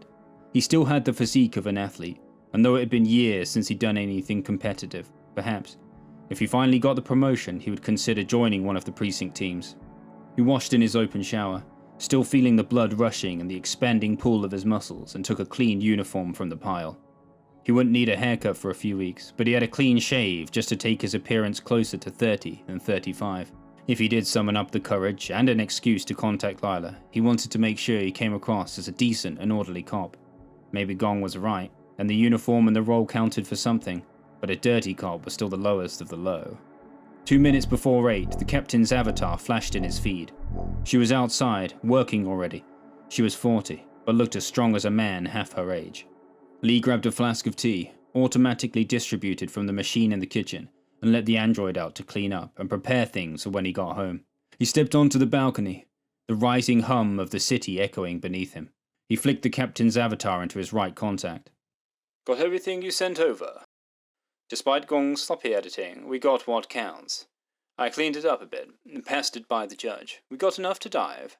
I'll brief you in person and sign off on it then. Well done with this one. You got it clean, and you got it fast. If we can get you two under in the next few hours, I doubt Han Shu will even have time to suspect the police are on his trail. You want us to meet at the farm? Lee asked. Haven't checked in with Gong. It'll take us about an hour to get there, even if he's up. Gong is on his way to yours, the captain said. She leaned down to a patch of earth and began sprinkling some water on it from a jar. He's bringing that rust bucket up here? Lee asked. I'm impressed he's up. Still, might be over an hour till we get there, even if his car doesn't break down. I sent for an air cruiser. Reward for getting this all tidy in a day. You think Gong would have got up for anything less? When did he set off? You ready now? Yeah? Good, because I think he's outside. You got a landing pad, right? Not private, got one on the roof. Get up there and enjoy the views. I'll see you in about 10. Yes, Captain. Her avatar disappeared and his feed returned to default. Lee took a sip of his tea and took the elevator up to the roof. Just as he came onto the landing pad, a group of professionals in silver suits got into an Airbus and vertically lifted away, the glowing engines like blue flares shooting into space. A harsh wind suddenly rose. Lee pulled his collar up just as a police aircruiser, its spinning lights cutting through the sky, dived towards him. Gong could drive. Lee could give him that much. The aircruiser lifted and rocked, then swept down perfectly onto the landing pad beyond the guardrails. Lee stepped over the walkway, just as the door slid upwards. Gong was leaning back casually. His uniform was clean and pressed too, extra armor plating on the shoulders and chest. He looked better rested and clearer than he had in months. Get in, pretty boy, looks like we made it, Gong said. Lee slid onto the soft leather. Is this what making it feels like? He asked. Close as it gets, eh? Gong said and swiped his hand in the air. With a stomach-pressing lurch, they twisted in flight and sprung up towards the sky. The feed on the windscreen synced to the city air lanes and the captain's farm glowed on the map. You believe some bastards use auto-drive on these pitches? Gong said. What a disgrace. He guided them with one hand as they reached altitude. The odd trail of a plasma-like stream from the airships and air cars merging before them in the glowing impression of a digital highway. They came up high over the city. The speed and the air and the pulsing engines made the whole vehicle feel like a weapon programmed to torpedo an enemy target. The city's spires fell below the clouds like ruins pushed up above the surface of a misted lake. Lee felt the adversity of the night and the doubt of strange dreams fading. But as the red taillights of an Airbus crossed between them, and they delved below a clock tower projected with the face of a celebrity, he remembered the eyes of fire and the unfurling wings of Han Shu. He felt a pang of trepidation and knew it was something to do with time. But as he dug deeper into the sensation, like so many midnight thoughts and beliefs that were never truly uncovered, it disappeared with the dawn light that broke between the clouds and lit up the fragmented metropolis below. They left the city and flew above a spiderweb of sky bridges leading to green and rolling country, then dipped slightly lower into a thicket of cloud. Condensation dripped along the windows. Gong, so skilled with the aircruiser it became a part of him, took them between the air traffic piloted by AI that supplied all the food and water and goods and electricity in the city with not a human mediator in between. Gong gritted his teeth with pleasure and intensity as they nosedived and raced to ground level. He leaned forward intently, and with the care of a composer guiding an orchestra, the screaming engines pummeled their jets downward, and they were on the motorway, sliding. Gong laughed as they overtook several vehicles in a row.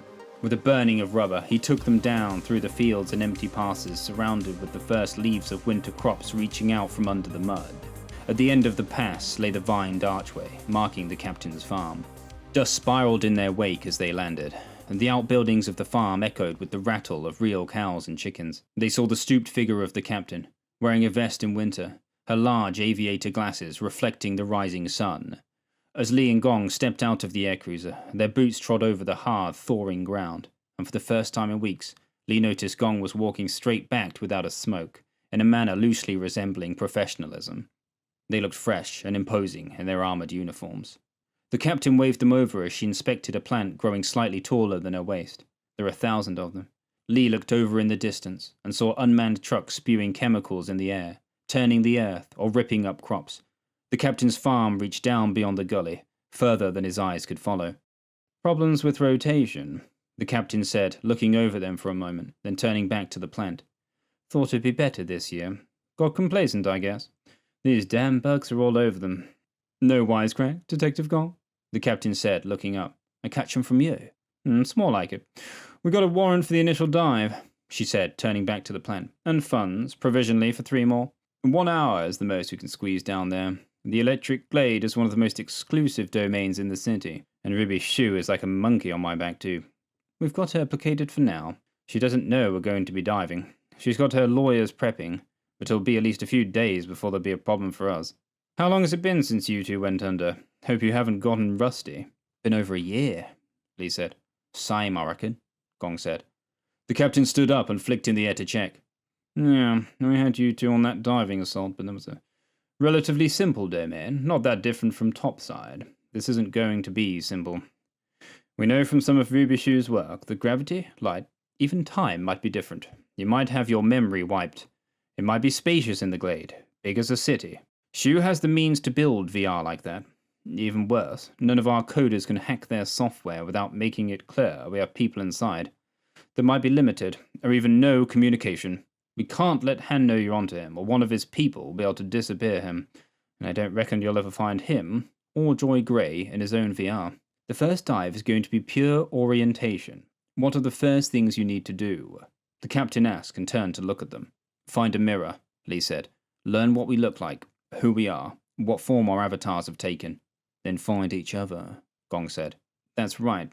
To run a trace on Han Shu or Joy Grey and locate the VR chamber topside, we're going to need physical contact. I want proof of something dirty down there too. Shouldn't be too hard. A young man like Han Shu is probably flaunting whatever he's up to. But remember, you need to actually touch them so Harris can confirm their ID. It's the only way. Not that I expect you to get that on the first dive. Now, we don't know what kind of programming they've got down there in the Glade, but it's going to be something special. It's going to be something new. You might change completely. You could be animals in a zoo, objects in a dreamscape. No idea what that's going to do to your heads. There might even be some redirect if they suspect a hack. It's not impossible. You might experience the existence of a chair for an hour or so. If that's the case, you're going to have a very heavy case of the bends coming back up, but we've got good medics at the diving facility. Look, I think Han's going to be something big under there. I don't know, maybe a politician, an investor, some revered preacher or something. He's not going to be a nobody. It might be hard to find him. You're going to be blind when you're under. Almost none of these places keep biotech-like contacts going. You won't be able to search or scan IDs, or even scope people from a distance. But you don't need to start sniffing on the first dive. Nothing to get anyone suspicious, just find out who and what you are, then find each other. Get familiar with the Glade, and keep everything fresh in your mind so you can tell Harris when you come back up. He'll get you prepped for when you go down again and we can start to search proper, but if you see something illegal or nasty, as soon as you get down there, the easier it's going to be to get the judge to sign off on more dives. Obviously, you won't be able to record, so you'll have to report everything as soon as you come back up with your head still fried. Are you two sure you're ready for this? Yes, Captain, Li said. It could turn me into anything down there, Gong asked. Maybe you'll be Han Xu's showerhead, the captain said. The air cruiser will take you over to the pool. Time to dive, detectives. The air cruiser landed on the roof of the police VR diving facility, and they saw the huddled figure of head technician Harris waving to them from the walkway. His matted, curly, dirty blonde hair was bouncing in the wind. He was wearing goggles too large, a lab coat too small, and his feet were pointed inwards, twitching like a skier heading downhill. The wind picked up and screeched as soon as the air cruiser doors shot upwards. Above them, grey clouds had rolled in like tanks and made the world even darker. Harris bounded towards them, blocking one nostril, sending a bout of snot down onto the steel grating while playing with a fidget. "Hello, hello, hello," he called out loudly over the wind. Gong lifted his fur hat and gave him a salute. "How are you doing?" Lee asked. "I am doing very well, thank you," Harris said, constantly flicking at something on his feed with his right hand, while he slipped the fidget back and forth. "Everything is prepped and prepared. We have got you two something tasty cooking. Oh, it's gonna be something. You guys are going down into a treat of a locale, I tell ye." A steel hexagonal panel at the end of the walkway slid backwards. They descended a circling staircase, through a pale, glistening, labyrinthian hive of drones, projectors, consoles, and artificial lighting. Technicians and coders, some of them surrounded by floating projections, bustled everywhere. "Is it Tweedledee or Tweedlenee?" Harris asked another technician, slapping his knee while waving at them, causing them both to snort with laughter. "You freaks need some natural lighting down here," Gong said. "Starting to get sordid. When was the last time you had an office party?" "Oh, detective, we party every time we get a big shipment of new compute, believe me." Harris turned, lifted up his goggles, licked his lips, and gave them a wink. They stepped onto the ground floor, surrounded by heavy hardware and glowing wires. Harris brought up a projection of a highly detailed, annotated bird with a woman's head and breasts. "Oh, forgive me, that was just a little after-school project," he said, then waved it away, and brought up 3 streams of code, twirling like DNA. "These 2 gentlemen need to be served, Jeeves," Harris said to an android that looked like a butler from a historical play. "Quite so, sir, quite so," said the android butler, and adjusted his monocle. "Your table is just over here, gentlemen." The android led them to 2 upright VR pods shaped like giant eggs. The tops lifted up. Inside were 2 body-shaped compartments with viscous jelly pulsating at the rim. "Table 1 is reserved for Detective Lee," the android said, and indicated to the first pod. "And this one would be for Detective Gong." Lee and Gong took their suits. Lee felt the familiar nervousness starting to rise in his stomach. He stepped into the VR suit and began to zip it up to his neck. "I do apologize, gentlemen. We were afraid your table was a little too close to the kitchen," the android said. "But arrangements were made with the head chef." "That is I," Harris said, and flashed a projection of chef whites over his technician's uniform. "When was the last time you got laid, Harris?" Gong asked, leading back into the pod. "I've had the experience of the pleasure of the night," Harris said, turning slightly red. "Androids don't count," Gong replied. "Then I'm as pure as my mother always dreamed I would be," Harris said. "I don't know what you guys did to get a ticket on this old train, but believe me, you are about to leave the station." "What does that mean?" Lee asked. He leaned back into the pod and felt the cold clasp around his ankles, then his legs, then his chest. It was unpleasant, like being submerged in sticky cold gel. "It means, my good sir," Harris said, "that I am unable to tell much of what the very prestigious, heavily guarded VR domain you're about to venture down into entails, but I suspect it's going to be rather wild." "Good wild?" Lee asked, already feeling a little hazy. What was good wild? "You need to find each other," Harris said, more seriously. "Find yourselves, and remember who you are. I'll do what I can to stretch your time down there, but you're not going to have much more than an hour, if my calculations are correct. Which, checking me data again," he said, looking at a projection. They shall be.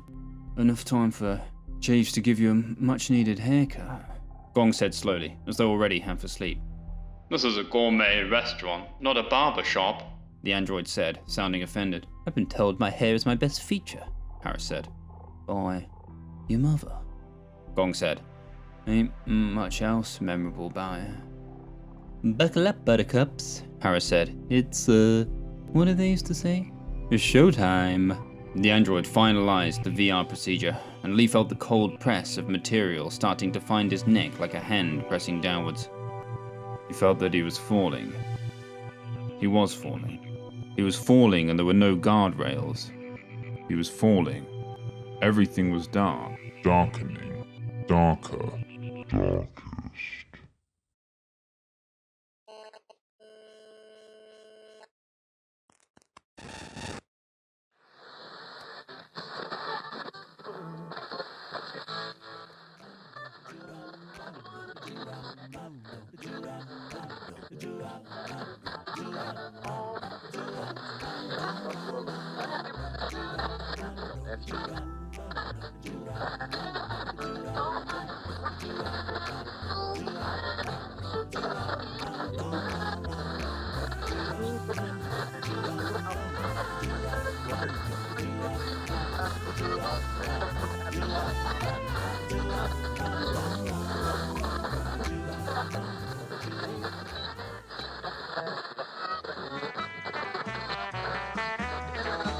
Rusty feathers in the neon light, strumming chord sharp as midnight claws, growing loud, breaking silence tight, stage on fire, burning through my flaws, barnyard blitz breaking from the pen, wings spread wide.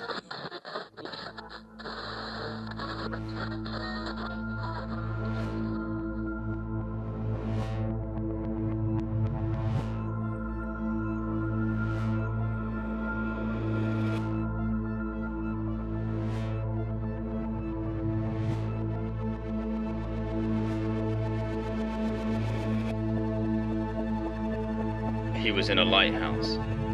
Then he was at the very top. He put his hands to the giant bulb before him. It span and span and span. He felt sick.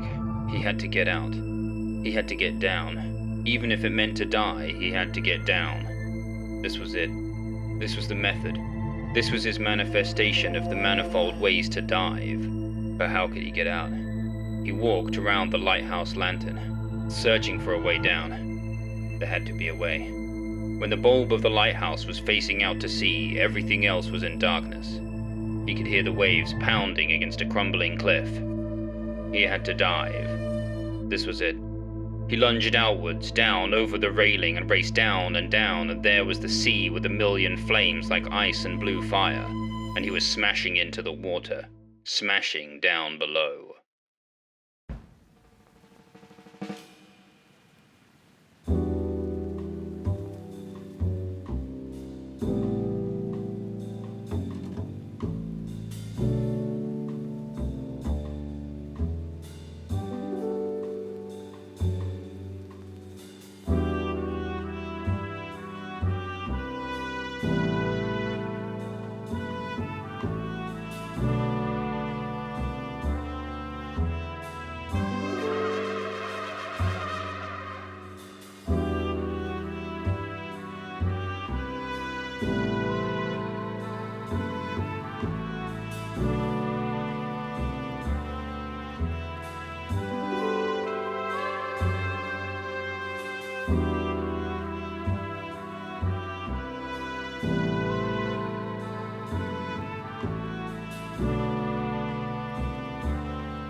He smelt dust. He was breathing. He opened his eyes, but it was hard fought to see through them. Everything smelt old. He looked up at a badly painted ceiling, the corners stained with damp. The wallpaper was ornate and once fancy and considered, but time had made it dour and sad. The bedsheets were sweaty. He took back the blankets as his eyes adjusted to the light. There was one naked bulb above him, flickering a struggling shade of yellow, a handful of flies bashing their heads against it, as if trying to get inside. A typewriter was on a desk in the corner. There was a stack of bound paper and a revolver beside it. A giant window with 12 panes stretched to the ceiling. Rain was smashing against it, dripping on it like tears. The flash of vehicles came up through the city light and broke like trawlers in the dark. He was dressed in a suit, a silk handkerchief pressed in the top pocket. He felt his nose and hair. It was cut fresh, cropped, greased back like an axle. There was a snub-nosed revolver hidden in his jacket pocket, a knife in a brace fitted above his ankle. Where was he? What had happened? Was it a party? Why didn't he put his revolver away? He walked, struggling like someone too drunk, to the worn desk and felt the cold steel of the revolver upon it. He opened the chamber. It was loaded. He felt inside his suit, a pressed shirt, expensive, exquisite, a real leather holster. The revolver slipped inside it, perfectly. He liked the feel of it there. Mirror. He had to find a mirror. Why? He didn't know. But it was there like the unresolved feelings that linger like flotsam and jetsam after a moving dream. For he had dreamed. He remembered that much. He had dreamed he was a detective in a distant and unusual place. Whatever party he had spent the night at had washed his senses far.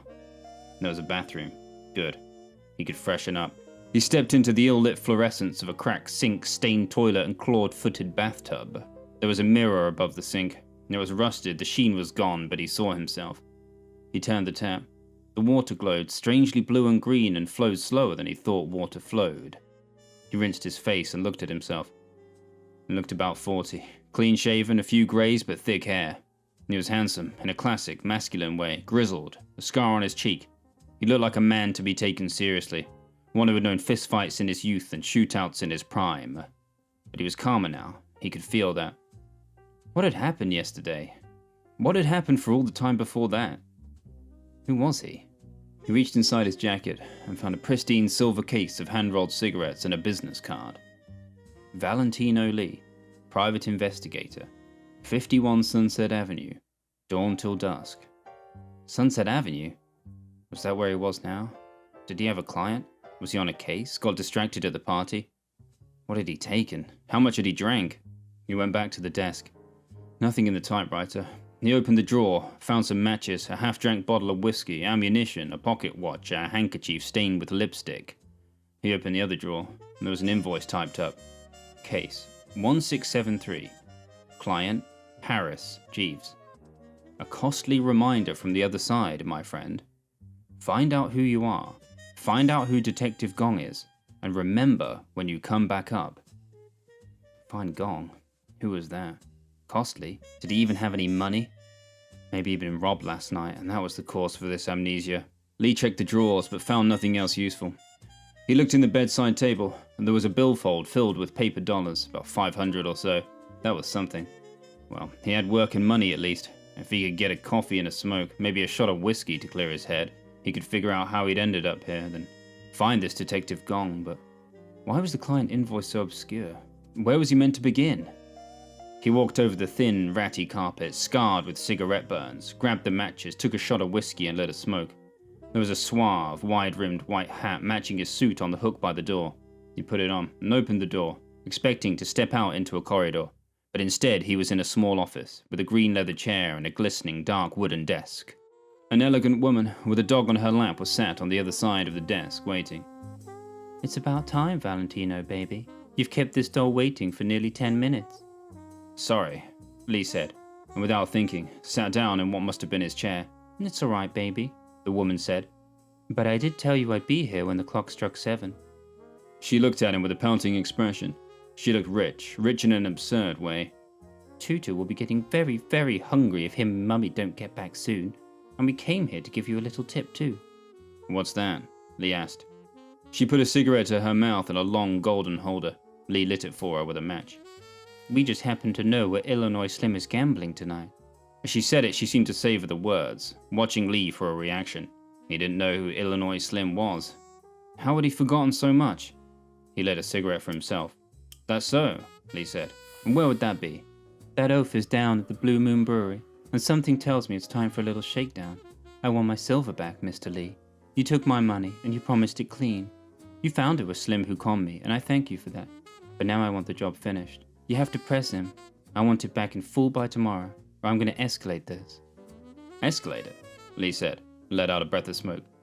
To the administrators, the lady said coldly, her entire face seeming to twist. Then she was back in all her aromatic beauty. Come along then, Tutu. Let's leave the nice man to his business. She lifted the cigarette holder and tapped the ash into the tray as Lee slid it across the table. I'll be back same time tomorrow evening, and I expect my money. You'll be well compensated, of course. She turned sharply and carried her dog from the room. Lee took a pencil from the cup stamped with his name and a notebook from the drawer. He wrote, Illinois Slim, Blue Moon Brewery, get money for client. But who was the client? She obviously knew him. Was she connected to Harris Jeeves?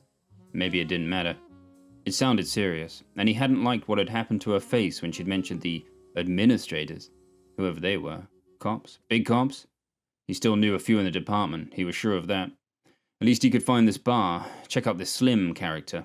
He put the notebook in his pocket, checked the revolver was fully loaded, and gave his appearance one last glance in the mirror. He pulled back the door to his office, expecting to come into a corridor as faded and worn as his office. But it looked nothing like it. It looked like a different building entirely. The ceiling was a curved mosaic. The style of the walls changed every few meters. There was even a section like a glass aquarium tunnel further along. Every door in the corridor was different.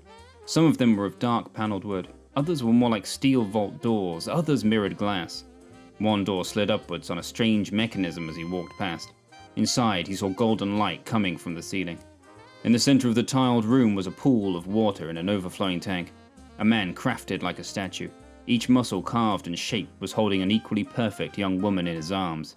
He carried her into the water, and the door shut just as Lee saw a waiter bringing them glasses of sparkling drink.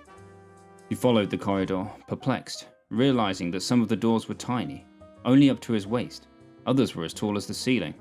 Before he got to the very end of the corridor, he saw a metal cage in an elevator box with an elderly attendant waiting. "Going down, Mr. Lee?" the attendant asked. "Yeah," Lee said, and lit another cigarette. The man seemed to know him. He must have. Lee probably passed him every day, but again, like everything else, there was no recollection. Had to pass. This amnesia, surely, had to pass. The attendant pulled the lever, and the iron cage rumbled and began to creak downward with exposed cogs glinting with fresh oil. A dial above them with no other markings began to swing from right to left. "Have a good evening, Mr. Lee," the attendant said as the cage rolled into the lobby. He pulled the bars back for Lee to get out. The lobby was so large that Lee could barely even see the entranceway doors. The floor was veined marble. Everything simmered under candlelight, pressed leather chairs, silver chandeliers, glazed painted lamps, and giant scenic portraits shining gracefully. A group of men in pinstripe suits passed him on their way into the elevator. One was flicking a coin. Another was shuffling a deck of cards. "If you don't mind, Buster," one of them said, and pushed past him. There was a group of intellectual types by the foyer counter. They were dressed in tweed, and like every other guest he had seen, absolutely perfect looking. But perfect looking in a way that matched their style.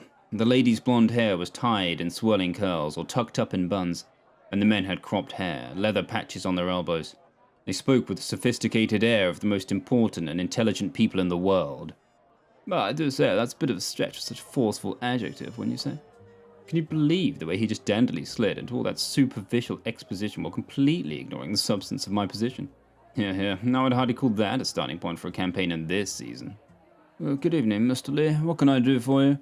the clerk at the counter asked. Lee was about to speak, then fell silent for a moment, taken aback. The clerk looked exactly the same as the elevator operator, but in a different uniform. Perhaps they were brothers or twins. "Nothing," Lee said. Actually, I was heading to the Blue Moon Brewery. Could you call me a cab?" "Certainly, sir." The clerk stepped over to a large bronze telephone and ordered the taxi, while Lee surreptitiously looked around. None of this was even vaguely familiar, but everyone seemed to know him. How long had he been living and working here?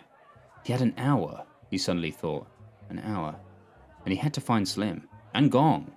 He had an hour to find Detective Gong. He heard the sound of quick footsteps, and looked over as a group returning from what must have been a fancy dress party crossed the lobby. The men had narrow eyes, tan skin, thick eyebrows, and long flowing cloaks of silk. Their hair was tied by red ribbons and fell as far as their waists. They carried swords that glinted like real steel in the light of the chandeliers. There was a woman with them too. She was carrying a spear and looked like an assassin. What kind of hotel was this? As they saw Lee staring, they matched his gaze. One of the men subtly put a hand to his sword. "The taxicab is here now, sir," the attendant said, giving Lee a good reason to turn back. "It's here already?" "Yes, sir." He walked across the marble lobby. It was so large that it took several minutes. A pool of carp swam softly in a pond cut into the floor. Lee looked a little closer and saw one of the fish had what looked like bulging human eyes. He didn't look back again as the attendant held open the rotating doors to outside. As Lee stepped out into the night, he saw the door attendant was the same man as the lift operator and the counter clerk. No brother, No twin, the very same man.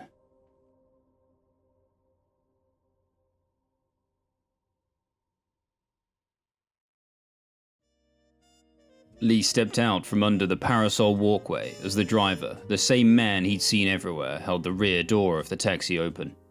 Good evening, Mr. Lee. How is business at the firm? Ticking over, Lee said, and thought again of time. He definitely had less than an hour now. He didn't know why or how he knew this for certain, but he did. The car was heavy and stylish, with headlights that stuck out like insect antennas. It was a lunging and magnificent antique, but it smelled like it just rolled out from the factory. The rear compartment was spacious, and the seats were of real leather. The driver tipped his hat, came around to the front, and squeezed a giant rubber horn as they drifted into the night. Lee leaned back into the corner as the oil lanterns draping over the street, smeared by recent rain, glowed on his right cheek. He lit a cigarette and took out the ashtray from the rear door compartment. When did cabs in the city get to be this kind of quality? This was a real motor. With a choke of gas that brought heavy fumes by the rear window, they began chugging more quickly down the street. Lee took a few drags on the cigarette and appreciated the soft material of the seat. He was starting to feel normal. Maybe something of his mind was coming back. He still couldn't remember a thing from the night before, or anything before that, but it didn't seem to matter. He felt steady. Things would come back to him, surely. He had at least a couple of clients, enough money for a few weeks. He knew where he was working tonight, and that was enough for now. He felt a jolt of shock so sudden that he dropped his cigarette. Some kind of vehicle, some motorized bicycle but impossibly fast, shot by the window. A streak of light followed it. Police lights spanned from two more vehicles that looked like bullets on wheels. What was that? Lee asked the driver, fumbling for a cigarette on the floor. I wouldn't worry, sir. It's all scheduled. Nothing to trouble the administrators about. What do you mean? I mean, what was that thing? That bike? Just a chase scenario, it looked like, sir. Perhaps they robbed one of the construct banks? The shootout will be in an abandoned factory or warehouse, possibly at the top of a crane. Nothing to trouble yourself with, sir. I don't, understand. How do you know how it's gonna go down? It's all scheduled, sir. The police are constructs. The guests are simply enjoying a planned night out. Did you miss the beef inn this morning, or were you unable to access it from your room? Must have missed it, Lee said quietly. He leaned closer to the window and saw that every house on the street was different, completely different. There were stately homes of sweeping rooftops and smoldering chimneys, next to crystal-shaped towers of illuminated peaks. A group was playing tennis on a perfect pitch that took up the entirety of their front yard. What looked like a miniature sun was floating above the pitch, lighting up just the grass, as though it were noon in high summer. Another vehicle jolted past. This was actually floating above the ground. From their rear exhaust came a blast of blue fire. Lee moved back from the window, his heart rate quickening, his head starting to ache. Fumbling, he lit another cigarette to steady himself. What kind of town was this? What's your name? He asked the driver. Daedalus, sir, as all hosts. You mean your whole family? You got quite a crew down here. Thousands of us, sir. Always there if needed. Daedalus, what's the story with this town? Lee asked, breathing deeply, trying to slow his heart rate. They passed what looked like a giant church, but through the stained glass windows he thought he saw a riotous orgy to a pounding of music so brutal it shook the exterior walls. Next to it was a library shaped in columns of jutting carven stone, with gargoyles leaning over the edge, their tongues seeming to flicker and move. On the balcony, people dressed in gowns were smoking pipes on floating hammocks, flicking through piles of books beside them.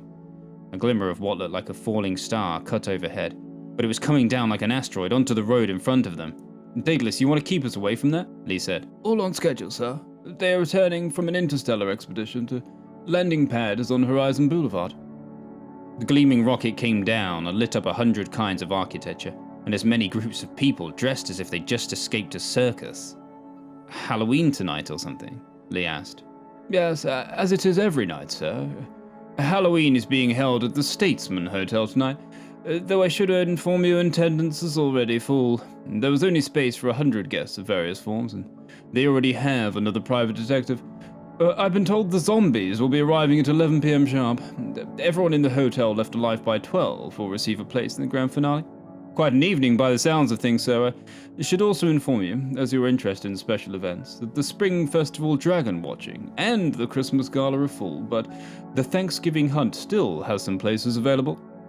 What are they doing? I believe it is another battle between the pilgrims and the natives, sir. Historical weapons only, naturally. My money is on the natives. They had quite a showing last year, and with only bows too, sir. Would you like me to put in an application? Rifle or bow training is included. I'll skip that one. No problem at all, sir. We have arrived at the Blue Moon Brewery. How much I owe you? Let's call it $5 for a regular. Lee took out the billfold, leaned into the front of the taxi and passed him a 5. As soon as he did, another $5 bill appeared, instantly, in just the same location at the top of the fold.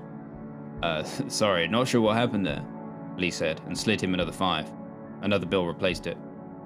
You have an infinite cash package, sir. It will replenish indefinitely. Oh, okay, Lee said, stunned, trying to act normal. As I said, 5 will do, sir, the driver said, and handed him back the extra bill. Daedalus doffed his hat and got out to open the rear door for him. As soon as he did, another vehicle, this one like a spaceship, pulled up, floating behind them. A few men dressed in suits like astronauts with glowing rifles looked Lee over.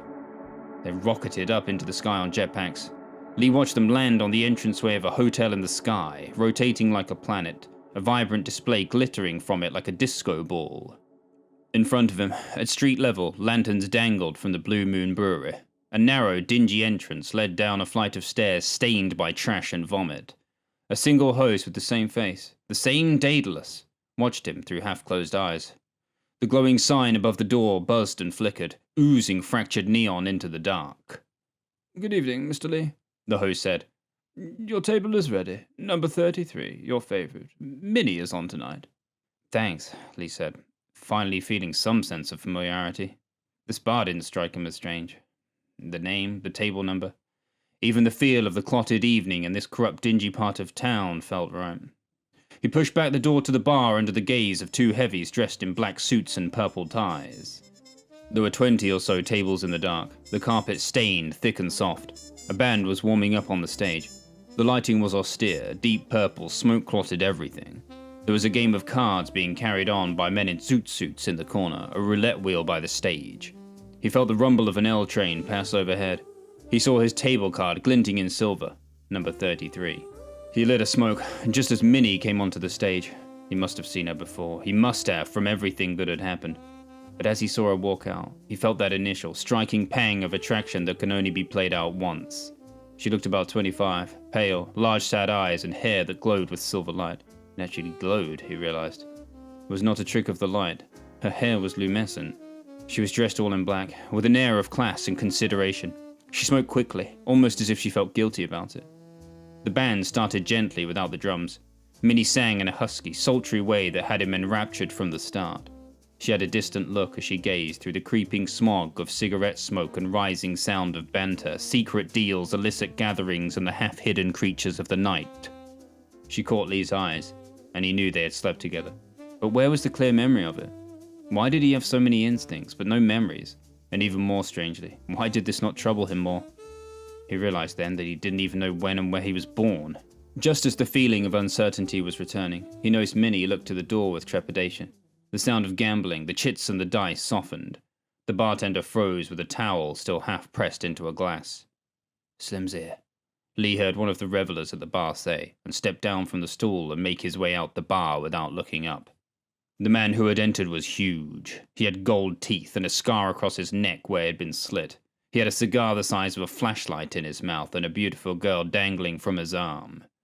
The bar was overcome with tension as the entrance of this man was made clear. As the giant exhausted a wheeze of his cigar, he ushered the girl with him along to another table and went over to the bar, looking around him. A host came to take his coat. Just as the man put out his hand, the bartender slid a large glass of whiskey silently into his grasp. This was Illinois Slim. The man Lee was supposed to shake down? Not likely. Not tonight. Not a chance. Lee looked back to Minnie, who was singing about love and loss and life and everything and nothing. Her song ended. The band started to play jazz and the rhythm of the bar recovered. Illinois Slim downed his drink and took another cocktail for the woman. As he walked through the bar, everyone seemed to move slightly aside or look away. Lee glanced over at Slim. Slim looked over at Lee. Lee felt a shock of recognition. Not some cryptic mixture of longing and regret that he and Minnie had shared, but pure hostility. Slim stood and started walking over to him. Lee felt for the revolver in his holster. He kept his face straight. He signaled for the bartender and put up 2 fingers for a double. You got some nerve showing your face in here again, Slick, Slim said. Some kind of wise guy, eh? I get around, Lee said. Yeah, like a grease weasel, Slim said and leaned over him. Although Lee felt he was trembling, he tried to stay cool. I know you got a finger on that trigger under the table, and if you think you're slick enough, you just go ahead and pull it, Slim said. But I've had bigger cannons than yours try to break this castle. Oi! Slim shouted to the bartender. Bring me and Valentino something over here with a kick like a mare, eh? Minnie swung into another sultry chorus as Slim squeezed himself onto the chair opposite Lee. Word around town is you're here to collect, Slim said. Thought you might be here sniffing after Minnie again. You're all washed up, Valentino. End of the road. You gonna bury me tonight? Lee asked. Show me the shovel, bring out that hand cannon of yours, and just give me a reason. The bartender watched them both cautiously as he placed 2 thick glasses of whiskey on the table. With the sudden ringing of a gong, Minnie's song ended, and there was the patter of soft applause. Lee looked over. She saw him, then Slim, then looked down and adjusted her dress. She was always out of your league, Valentino, Slim said. And I don't like my songbirds flying free. Voices ain't never quite the same. Then don't put them in cages, Lee said. Heart wants what the heart wants, I guess. Yeah, and what do you think my heart wants? Mine on a platter? That'd be a start. Slim lit his cigar again and blew the smoke in Lee's face. So, you gonna make a move? Or are we gonna sit here all night necking? The gong was struck to announce the next number. The gong. He had to find Gong. The gong was ringing. Who was Gong? What are you thinking about, wise ass? Slim asked. Lee closed his eyes for a moment. He took out his billfold, flicked past the $5 and passed Slim a 20. Another 20 appeared as soon as he did. Ain't gonna take no payoff, Slick, Slim said. I don't need a client. The client is a ruse, Lee said quietly. Where were you yesterday? He asked Slim. I don't know, but I can tell you where you're gonna be by the end of tonight. How about that? You don't know, do you? For the first time, something in Slim's expression changed. He reared his giant head back. His absurdly humongous shoulders and neck muscles moved up and down as he thought for a moment. Big blowout, I guess, Slim said. Oh yeah? What about last week? Slim started to roll his tongue inside his mouth. What are you getting at, Slick? You spiked my drink. The gong was struck one more time, and this time Minnie started with the chorus. She hit the high note and the resonance matched with the high-pitched ringing of the brass. And Lee knew that this was Gong, Detective Gong. This wasn't about Slim. There was no Illinois Slim. Who's Gong? Lee asked. What? Slim said, his reptilian eyes flicking like a predator. What you say?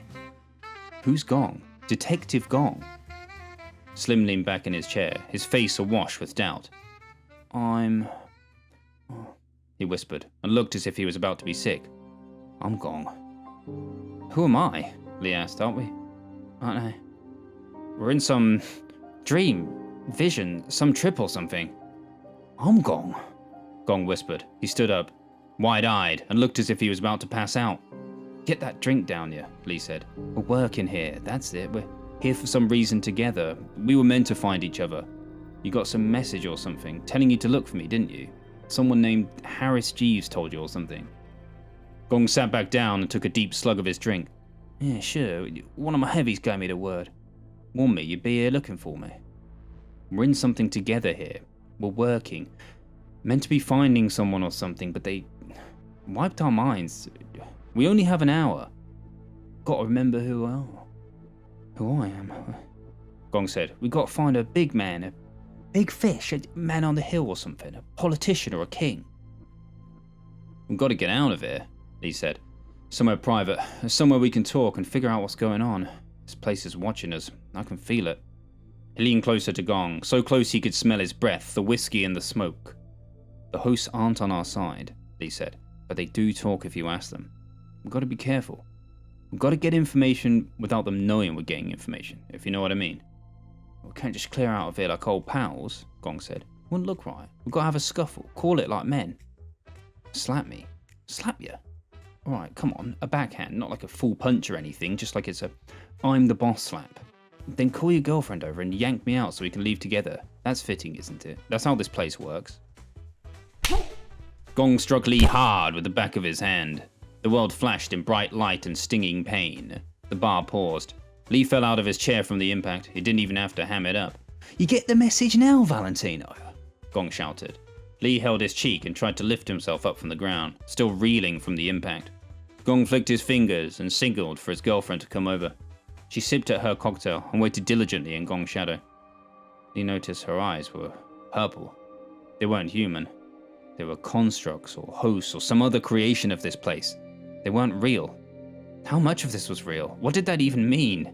His head started to throb with pain. Help him up. Night's still young. Be a friend to him, will you? Gong said to the girl. Lee let himself be helped up by her and looked suitably shamed and embarrassed as he followed Gong from the bar. But just as they walked outside and Lee was about to summon a cab, The world disappeared.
The ocean was like a vice, but he was coming up for air. It was pressing against his body, the weight of the sea forcing him to rise with the propulsion of a torpedo. Everything was murky and dim, but then Lee saw it. There, the spinning beam of the lighthouse breaking on the surface of the water above. Just as he was about to surface, he felt his arms move. He had control. He forced himself to surface, took a breath, and opened his eyes. He felt the sensation of coughing up water, but realized he was dry heaving. The diving suit was unzipped. The clasp of the chamber's padding was like the cold press of the ocean. He watched Gong buckle over in the VR pod next to him, helped down into a chair by the butler android. It's gonna be alright, fellas, Harris said, his bug-like eyes magnified in his huge glasses. They must have got you into something immersive down there, but I must insist you regale me while it's fresh. Do not let those portent visions slip away. We shall debrief. Captain's orders. Lee let himself be taken down by the android. The diving suit was completely unzipped, and shaking, he stepped out of it. He kept looking down at his body. He expected to be soaked, but he was dry, bone dry. His police uniform looked crisp and perfect. He sat down, exhausted, drained, rubbing his temples with his hands. He felt his hair for dampness. It was a little messier from being pressed by the suit, but it was dry too. It just didn't seem possible. Detective Gong, you may debrief with Jeeves. I'm going to take our ghostly Detective Lee here back into the world of the living. Come with me, please, sir, Jeeves said and bowed. Debriefing is the pudding of culinary arts. Only you could have programmed this fucking thing, Gong said huskily, looking at Harris with tired, sunken eyes. Lee could tell Gong was completely disoriented, kept touching his face and body too, as if expecting it to be different. Unsteadily, Gong got up and followed Jeeves into a small office behind some whirring technical equipment and glowing projections. I know your feathers have been ruffled, old sport, Harris said. But me and ye only got a few sweet minutes until those initial memories weaken, and you need to give me as much grub from that dive as you can. I understand, Lee said, his voice quiet and croaky. Harris flicked and brought up a projected blank 3D document. What form did the dive simulation take for your transition? He asked intensely, his passion seeping through. Water, Lee said. The document automatically filled with a placid lake under a sky. No, bigger. An ocean, and it was dark. Night. You were dropped into it? Harris asked. No, I jumped. I had to jump. It was voluntary. I was in the top of a lighthouse. You know what that is? I do indeed. AI will anyway. Real or imagined? Not real, obviously. No, I mean, was it from a memory? Harris asked urgently, flicking the air. Lighthouses and coastlines and coves and beaches spiraling through the projection. Memory, Lee said, closing his eyes. It was near Mantis Bay.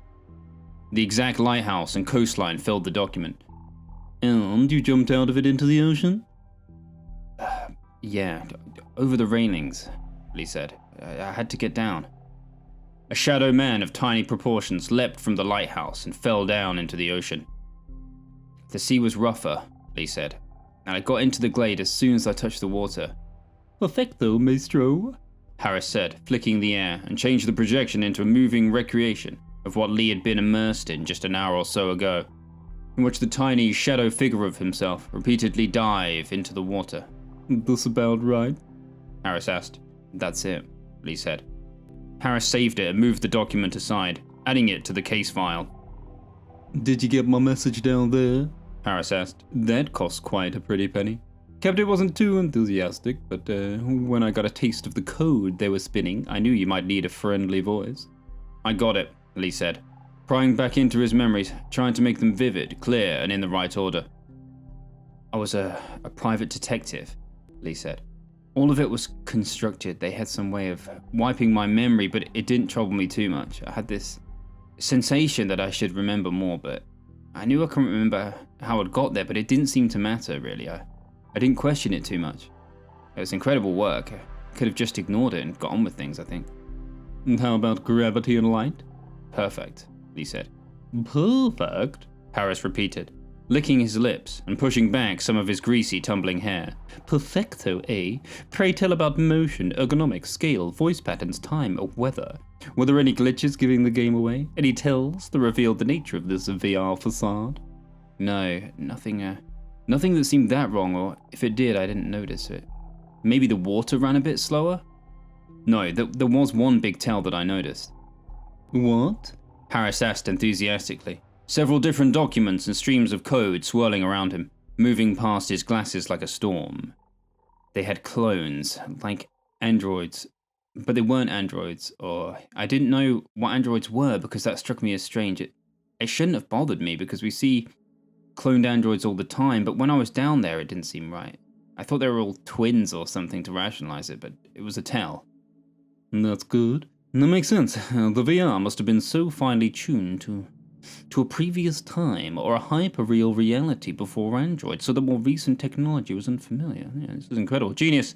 They were actually able to change your perception to a previous space-time in line with your avatar, and they wiped your memory, but stopped your consciousness from becoming fractured as a result. Harris put a hand to his mouth and started scrolling through the data, moving his body from side to side with the adrenaline, twisting his toes towards each other. You're getting distracted, Lee said, feeling the beginning of a headache. Of course I am, old sport. This is very distracting stuff. You don't know what this means, the implications. I woke up in a hotel room, Lee said, closing his eyes. It was old and worn out. The style was about 300 years old, well-aged already. I had an office next door. I got your message on some paper in a drawer. I had to look for Gong, but I had a client waiting for me in my office. She wanted me to find Illinois Slim. Saying the name aloud made Lee smile for a moment. That's funny, isn't it? You ever hear a name like that? Anyway, that turned out to be Gong. I had money and a revolver, a nice suit, all suited to the time. I walked out the room, into the hotel. Every door was different. The hotel was fluid, like it could change, and every section was independent. I even saw into a couple of rooms. Beautiful people everywhere, strangely dressed as I was. No children, though.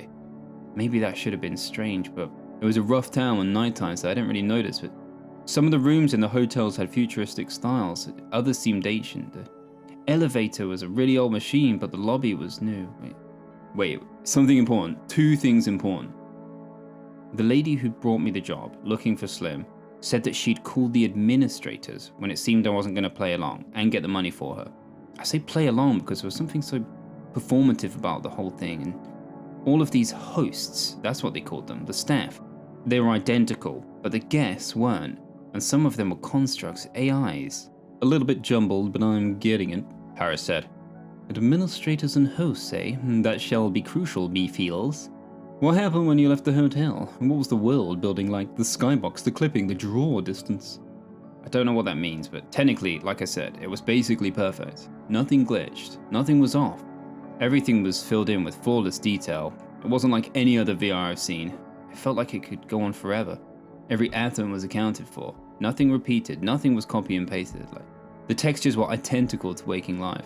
There was architecture everywhere, modern and old, different houses, people in every scenario you could imagine, space vehicles alongside the antique car I was being taxied in. And all of it was shaking me up a bit, I guess, but I kept plugging the host with questions. I kept quizzing him, maybe too much, but he was helpful.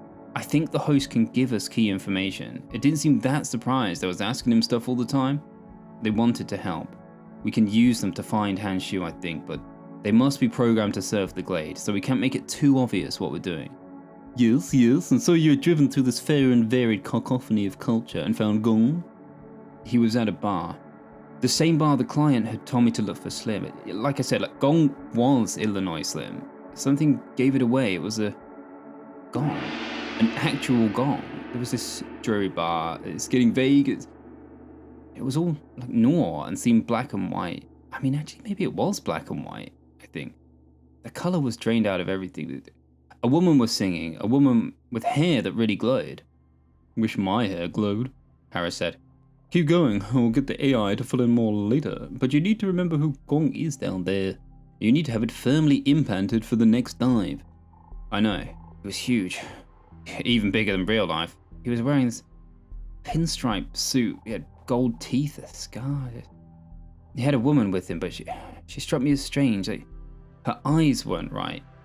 She must have been a construct in AI, another tell, I guess. Her eyes were purple, but then it can't have all been black and white, but maybe just her eyes were in color.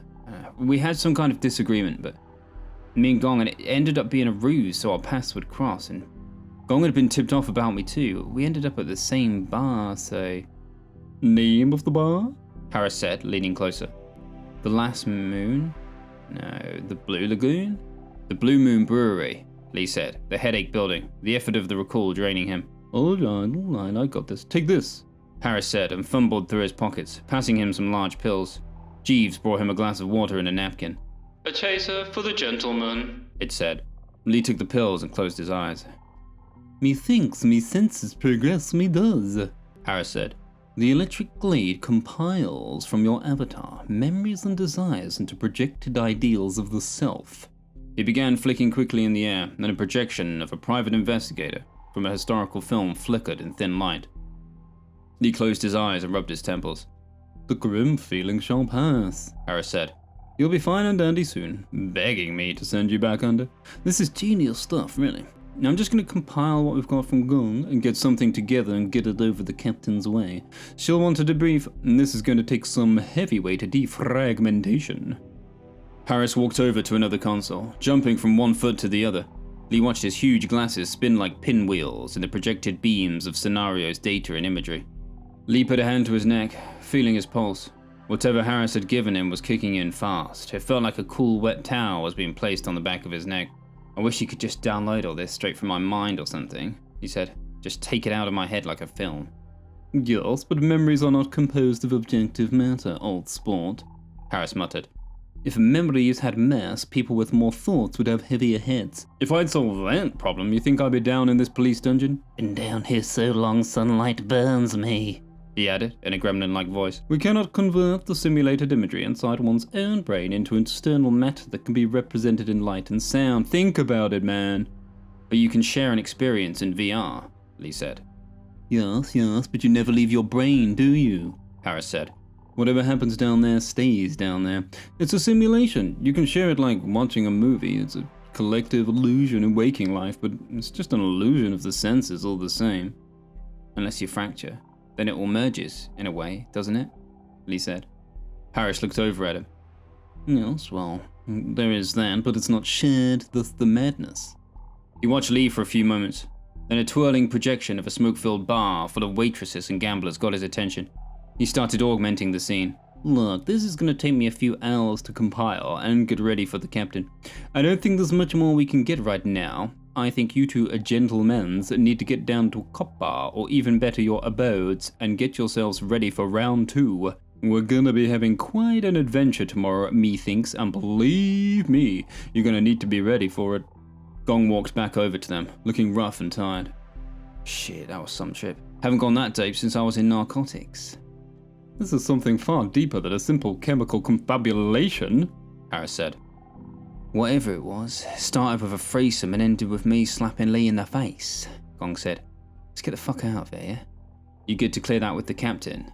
Lee asked Harris, who was now distracted again by his 3D scenes. Go get some nuts of dough coppers. I got works to does. Gong started up the staircase towards the roof. Cruiser is gone, old sport, Harris said. Needed elsewheres. The AI brought you over a cruiser. You can ride share back, like chumps.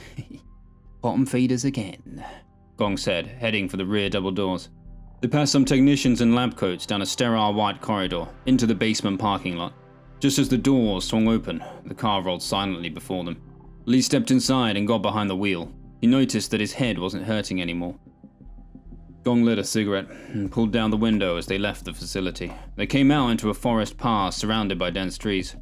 The car sped along the dirt road. A giant electrical fence covered them like a tunnel, buzzing so loud they could hear it through the windows.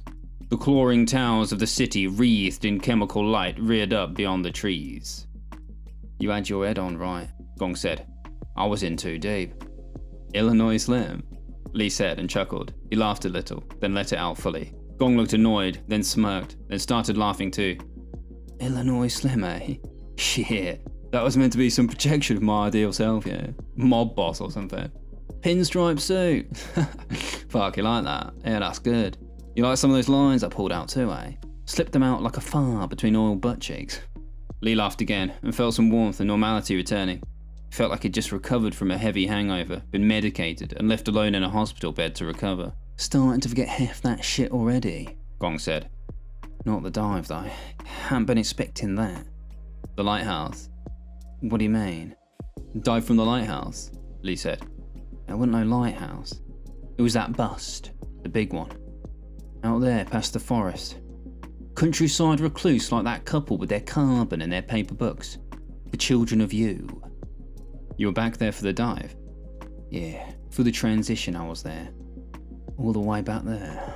Gon flicked his cigarette out the window as the forest thinned and the first slums of the city outskirts replaced them.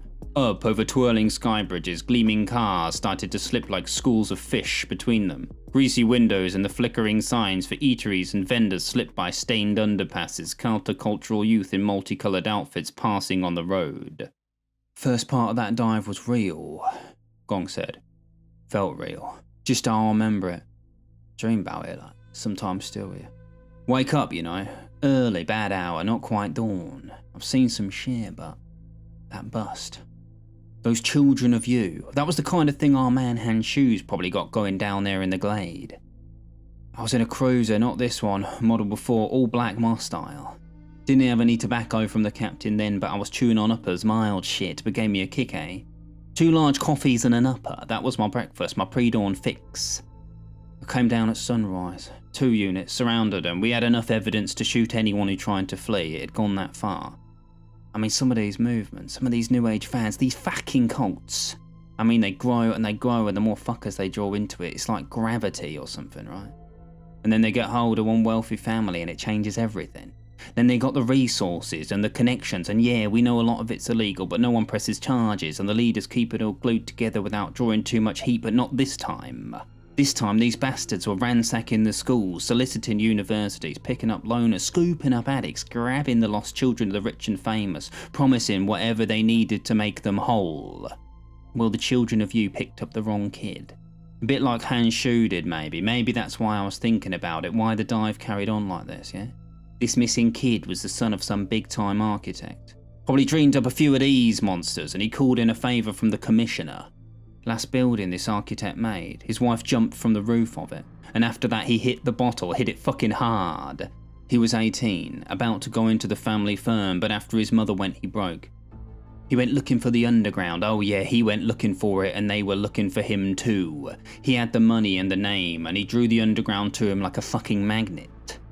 He got picked up by some young beauties that were fishing for the children of you.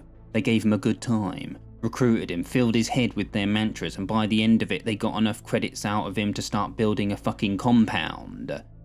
The son started bringing in more people from his old firm, people who could build and had connections with contractors. After 6 months they had 10,000 of them. Then the sacrifices began. Children, Gong said and grimaced. Fucking children tied to a yew tree they had planted in the centre of their compound. They were slitting their throats at dawn. I came in just about that time. I drove fucking full tilt into the middle of that compound, and there was the sweetest little kid you ever saw, maybe 8 years old. A face half like my youngest daughter. Lee saw Gong's whole face twist with a rage he had never seen. That little girl was still bleeding on the tree trunk when I put a burning hole in every bastard I saw standing. I turned off my feed before I did it, sure I did, would have been gone for good, but the captain came on the scene, and when she saw what went down, she got it. I executed that architect's son right here. Gong indicated to the back of his skull. After he surrendered, I put him on his knees and blew his fucking head open, and he thanked me for it before the end. You lived it again? Lee asked. He had never seen Gong like this. Not all of it, Gong said. They arrived at the street outside Lee's building. But I came into that clearing again, and I saw that bleeding girl. I dived into her eyes. That's how my transition to the Electric Glade began.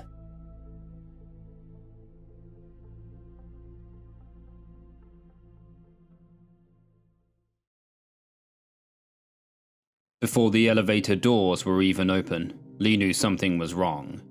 He could hear someone in his apartment. He drew his gun. As the doors slid back, he saw a military-grade android in his entranceway. He saw another 2 units standing in the living room, scanning his possessions. His own android was powered off, his head facing downward. Lee raised his gun at the monster of steel before him. He tried to bring up his feed to call the captain, but it was already blocked. Oh, I'm afraid there's no point in that now, Detective, I assure you, spoke an unfamiliar voice. We are here all alone, just you, me, myself, my security and I. An elegant woman of about 50, heavily tanned, her former beauty fading like sunlight being boarded up, looked him over.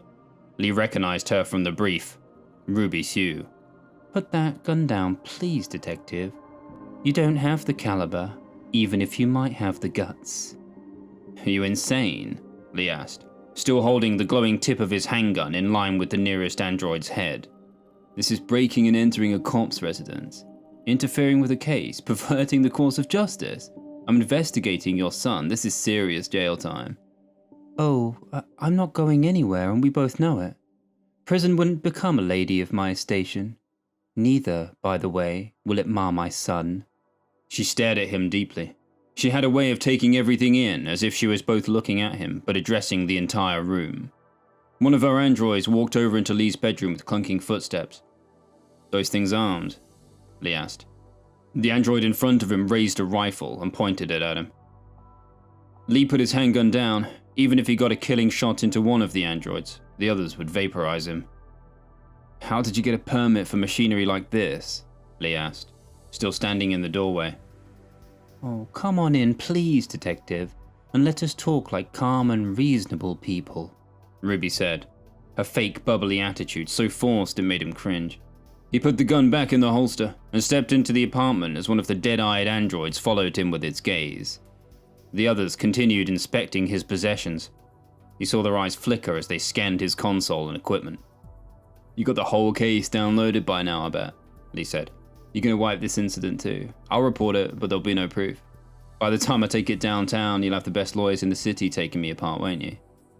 Oh yes, and that would be even easier than I thought. I didn't know before this case began that you had a little trouble a few years back. You and that partner of yours, Gong. He was a sweet little present to fall into my lap. If you think any case with that golem within a meter of it was going to fly at trial, you are a knave. You can try slander, but this case has been clean. Only been a few days. Everything is backed up at the precinct. Everything except this. We haven't tampered, touched, pressed, or shaken down anything or anyone. You must be real worried for your son. This is drastic. Smells of guilt. Rubishu laughed with a grating, high-pitched giggle. She fixed her eyes on him and flicked back her hair. 20 years ago it might have been deadly, but now the motion clashed like too much perfume on an aging starlet. My boy is a prince, and so he should live like one, Ruby said. It's not the first time little people like you have got the wrong idea about him. I'm sure you know that though, don't you? I'm sure you've been digging into his past with those grubby little policeman's hands. We're almost finished, ma'am. One of the androids boomed in a voice that echoed from the walls. Excellent, Ruby said, and looked at Lee so intently he felt himself physically stung. I know you've been under. You might have upgraded some of the little rats you have swimming down into our tunnels, but we picked up something. And if you go down again, we shall know who you are. You know, pain is just as real in our Electric Glade. If you wish, Detective, we could really play with time. What do you think about a few hundred years in a medieval dungeon? Usually we toss out the undesirables who are drawn to such pastimes and uphold a strict code of legality in our domain, but for you and your partner, I think we can make an exception. I think you need to stop interfering in matters which deem no interference, she said sharply, the wrinkles at the corner of her mouth sinking into a snarl. My son is an angel, she said in a deeper voice. Lee saw a flash of his dream and was overcome with déjà vu. I don't know what that little cunt Joy Grey claimed, and I don't care, Ruby said sharply. My angel has been accused before by those who didn't understand the magnanimity of what we're trying to create. We really are dream weavers. Can you understand that? It's a theological pursuit. Heaven on earth. It shames me to think our imaginative limit was once so small. Then why are you still topside with the rest of us? Lee asked. There is still much that has to be attended to up here, unfortunately, but perhaps not for so long, she said quietly and looked pensive. It's clear, ma'am, one of the androids rumbled. Very good, then I'll take my leave, Ruby said, her voice bubbling again like cheap champagne. So that's what Han really is, an angel, yeah? Lee asked, as Ruby made to leave. The android in the doorway watched him with its dead eyes, one steel hand on the rifle. A huge air car hovered outside. The glass doors parted and a retractable walkway extended from the car. Ruby let herself be guided by the androids into the back seat. He's my angel, Ruby said as the aircar door began to slide shut. Sweet dreams, Detective. Better keep that little gun of yours close. She gave him a wink, then wrapped a mink scarf around her shoulders. The aircar jetted away with a blast of blue light and was gone into the deepening cloud. Less than a minute after she left, Lee's feed flickered back on. He brought up the case file. Everything had been moved. Clearly, it had been duplicated. He traced back his ID log and camera feed, but the last hour had already been edited. It showed a blank apartment. There was not a trace of evidence, not a trace. He should have kept something manually recording or compartmentalized like Harris always suggested. He walked out onto the balcony and called the captain. What is it, Detective? She asked sharply. Ruby Shue was here, Lee said. What? When? Now, a minute ago. She was here with war machines, military-grade androids, armed. She broke into your place, or you let her in? She was already here when I got back. Must have hacked my apartment. It's all basic tech. Wouldn't have been hard. Lee heard the captain sigh. He looked off into the distance. The clouds were gathering fast. It looked like snow was coming. Let me guess. She got everything we have and wiped the evidence, the captain said. At least, nothing from the debrief was on there yet. She even hacked my apartment feed and edited the last hour? I'm calling Gong, she said. Stay there. I'll leave you on the line. Lee looked out at the cityscape and realized for the first time since the dive he felt normal. Gong's avatar appeared in his contact. What you two want? He asked. I'm off the clock. Are you back home yet? The captain asked. Just about. If you're telling me we're back on shift. Connect to your console and check your apartment's ID log. Don't go any closer to the building. Check your android's live feed now. Alright, Gong said. Nothing there. Apartment's empty. Bit dirty, but that ain't a crime yet, is it? Ruby Sue and some military droids were in Detective Lee's apartment, the captain said. We have reason to think she's downloaded everything in the case file. Luckily, I know Harris and his team keep the pool safe. She won't know your avatar's down there, but you need to make sure you make no mention of any details to each other on open lines. We can't be sure the public infrastructure is tight enough, not that both of you aren't bugged. Gotta bring her in. She's way out of line. We'd have a hard time bringing in Ruby Shue if she shot down an officer outside the precinct, the captain said. We knew how big she was getting into this, but Joy Gray's family has some pull too. The Grays are eccentric, but they do have capital downtown. A 23-year-old from high society being dragged down into VR is something that the city feed is going to be stewing on for a while. We've got to get this clean, detectives. We've got to get this fast. You have to find Han in the Glade, find out what he's doing, and track him topside. I don't know how long it's going to take Ruby Sue and her team to track our entry point, but eventually they will. Harris is too good for the police. He could get way more bread going private, but he hasn't. Change makes him anxious, and we treat him right, but if one of his assistants turns or we have a leak in the pool, they're going to be waiting for you next time you dive. Might only have a few days. I want you both at the pool at dawn. You'll be oriented this time. I want you finding leads down there, doing what you do best. If you get Han and we get him singing loud enough, maybe we'll even get his mother on the stand too. The captain took a deep breath. Lee heard the sound of some of her farm animals in the background. Got something else too, Captain, Lee said. Yes, what's that? Harris said the avatars in the Glade are forms, right? They're like what we picture or kind of idealize ourselves as? Yes, they're revolutionary, Harris tells me. I hope you thanked Ruby Sue for her creativity.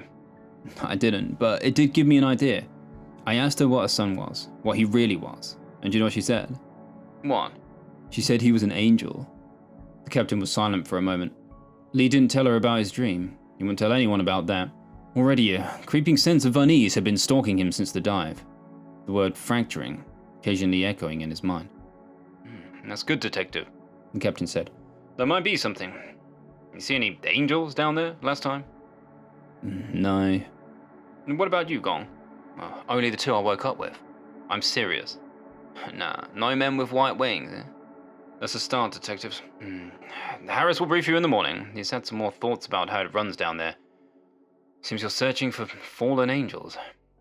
Lee had the inclination to tell them that it was theological before he caught himself. How would that sound out loud? We'll leave it there for now, detectives, the captain said. Try to get some rest. You're gonna need it for tomorrow, she added, and ended the call. Sometimes it was enough just to know it was there, the city, and to watch it as the sun started going down.